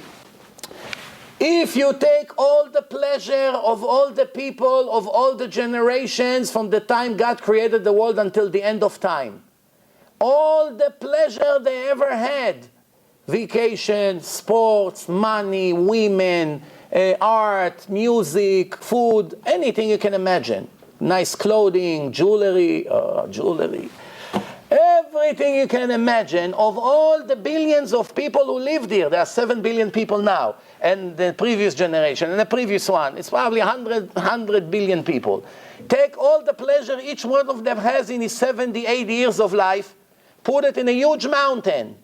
All the food, all the vacations, all the sports, everything you can imagine, everything combined will not be equal to 1 hour of a reward that I, God, will give to my Jewish children in the afterlife if they listen to my Torah. And I don't want to say the other side. If they don't listen to me, you go in the Torah and you read what's going to happen. You do it on your own. I'm not saying it. But I'm just telling you there's another side to the coin. So why to lose? For what?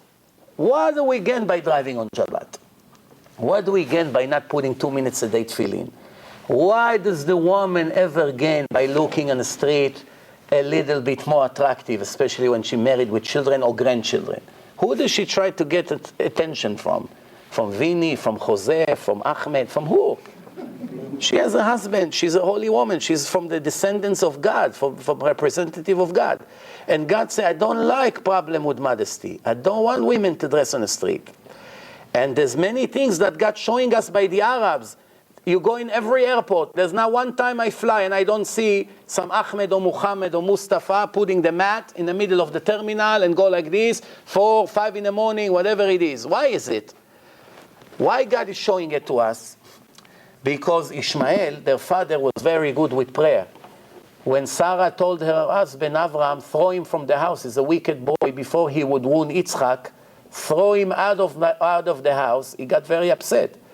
He has a son from a different wife. So that means he has to throw him to the desert to die. God came to him in the Torah and say, everything Sarah tells you, listen to her. She knows what she's saying. And he gave him bread and water. That's all. The most amazing person in the entire Tanakh, with hospitality, with generosity, with kindness, is Abraham. Avraham midat chesed. No person in the Tanakh had more giving than Avraham Avinu. His own son, Ishmael, he threw to the desert to die with little water and a piece of bread. That would be less for a day maximum. Tomorrow he's going to be dead in 120 degrees. And then God sent the angel to Hagar, and Ishmael was crying and screaming. Their father was good with prayers, they're good with prayers. You understand? What are we going to do? We have to be good with prayers. If we're not going to pray and we're not going to do what we need to do, we're going to have a serious problem. But one thing, the happy end is that after all the tortures that we're going to have from them, we should know that their merit is temporary and it will expire. And after it expires, the Jews finally will take their place as the chosen people, build the third temple. All the Jews will gather in Israel. Nobody would have to work anymore. There will not be war, no sicknesses, no giving birth anymore. No one die, no new babies are born. It will be a total different world, just after the Messiah will have, just like Adam before the sin. But I have a whole different lecture about it. If you want to listen, I have a lecture called Days of Messiah. Please, some time for questions. I know some people were trying to ask questions before, but I didn't want to cut the lectures. Any questions? If you have everything yeah. What is the Sefer that you're running out of? This is a collection by a very special, I don't think you have it in English. It's one of my main rabbis that I learn a lot from. His name is Rabbi Neugershel. And he's one of the biggest experts in every topic in Judaism. It's called Galut Ishmael, the Exile of Ishmael. This is the book. But I don't think you have it in English. Maybe yes, I don't know. Any more questions? Oh, we have a raffle here. Oh, someone is going to get an iPad? What is it? Thank you very much again. Thank you. Thank you for staying so long. All the best.